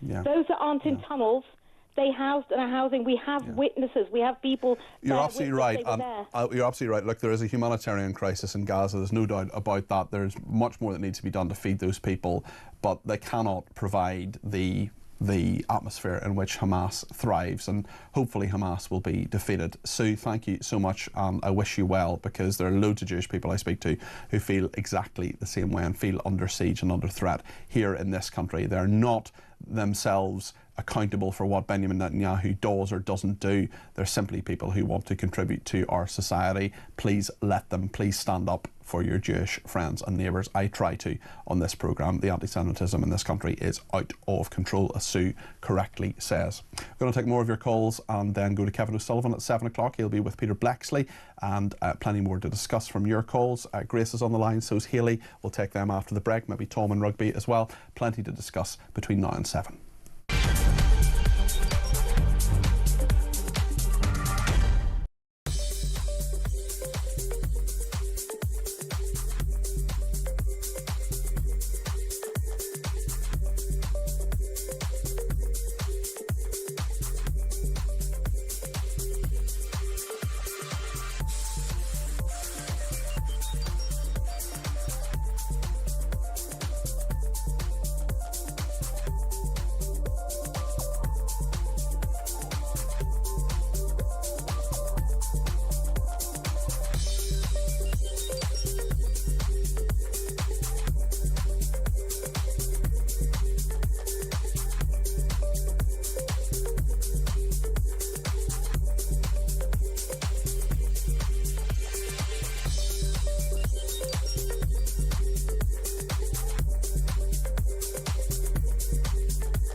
Been lied to about how many people are coming to the country, and that won't be revealed. And then we're lied about what effect the immigrants have when they come to this country. And it's only very recently, now that the public is getting angrier and angrier about this, so we're beginning to find out that if you're an Afghan asylum seeker here, you are 20 times more likely to be charged with a sexual offence than if you're a British. Indigenous British.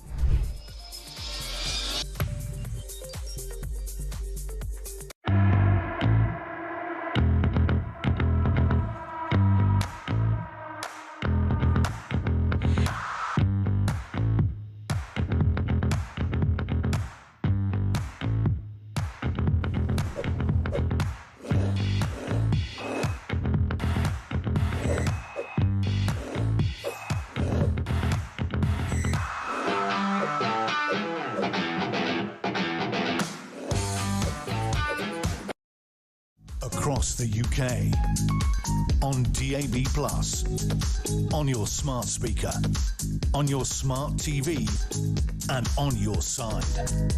This is Talk. Well, Kevin O'Sullivan will be in this chair in about 7.5 minutes' time. In the meantime, let's take a few calls. Hayley is a county councillor. She lives in Tamworth. Hayley, the kids' activity story we spoke about earlier, you wanted to have your say on that. Thanks for your call. What would you like to say? Yeah, no problem. Yeah, nice to meet you, Peter. You too. Yeah, I'm obviously a new cabinet member for culture and communities, so I look after the Staffordshire County Council libraries and managed libraries. Are you one of the new Reform UK councillors? Yes. Great, okay. Well done, Yeah. Congratulations. Thank you. Yes, we've got 43 libraries, 16 of them we manage. But I was just thinking, one of the things we are looking at, because my background is marketing these better. But at all of these libraries, they have regular weekly activities. They've got baby bounce, tots time, groups for children. They've even got to send children sensory rooms now that they've invested in. At the moment, there's a reading challenge going on in July and August. So I just think Dr. Dolittle, you do have to book them, but there are things going on. Just to add to that as well, they've just done something in Cannock Chase with the Salvation Army, where they're doing pre-loved uniforms for people that can't afford the uniforms, because it's a big cost. So they're having those donated, and then people can go and collect those. So it's in partnership with different brands and the Salvation Army. You're right, though, that the marketing side of this is a really important thing, because there are loads of things that happen in libraries. I mean, I've got a great local library. They actually helped me out with my book. I was having trouble with it and needed a computer. Worked there. The librarian guided me through a few things. I mean, there's a load of stuff that your council does a lot of the time that you can get access to. You just need to know about it. Yeah, totally. Well, I'm going to be a bit political here. Go for it.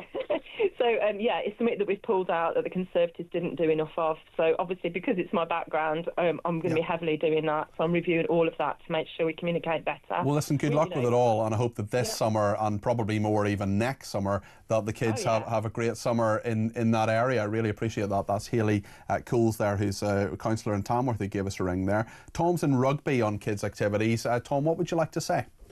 Hi, Peter. I'm associated with an organisation, a charity called GYM, Guiding Your Minds, and we basically work with disadvantaged kids, needy kids throughout the year, but particularly over the summer. We've got a bus. Well, it's not a bus. It's a display van, which is fantastically decorated, and it opens out, and we've got inside with chairs and TVs, and we keep loads of sports kit. And we drive the bus to various squares in the centre of towns in the Midlands, and the kids absolutely flock to it. And we also provide food for them. A fairly well-known burger bar was very good at actually providing free food. That's great. That sounds like a really good idea. Is there more demand than supply, though? Absolutely. And the tragedy is that at the beginning of the summer, the van, which is now quite old, blew its head gasket. Oh, goodness, right. Okay, we need to get that sorted out, Tom. So we've had to hire a van, which is not nearly as flamboyant or as good, but it does the work. But it's very, very effective, and we because the team are very good at picking up local information. They can pick up when there's going to be trouble, and the police violence reduction unit are very keen to work with us, and we can stop trouble happening. Well, you're keeping young people out of trouble and getting them playing football and doing other things. What about are the Lionesses inspiring young girls at all?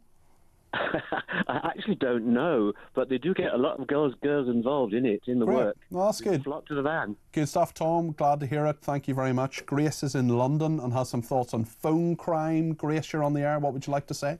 Well, I'm just reflecting now on things I was doing when I was a younger person, and I mean, I didn't believe in God until I saw evidence later on, but I was taken to church, and I think it's helpful for young people to have some kind of direction. Oh, I was in loads of different. I did youth clubs, boys brigade, tearaways. I did all sorts of different things when I was a youngster. I was forever going to these organisations.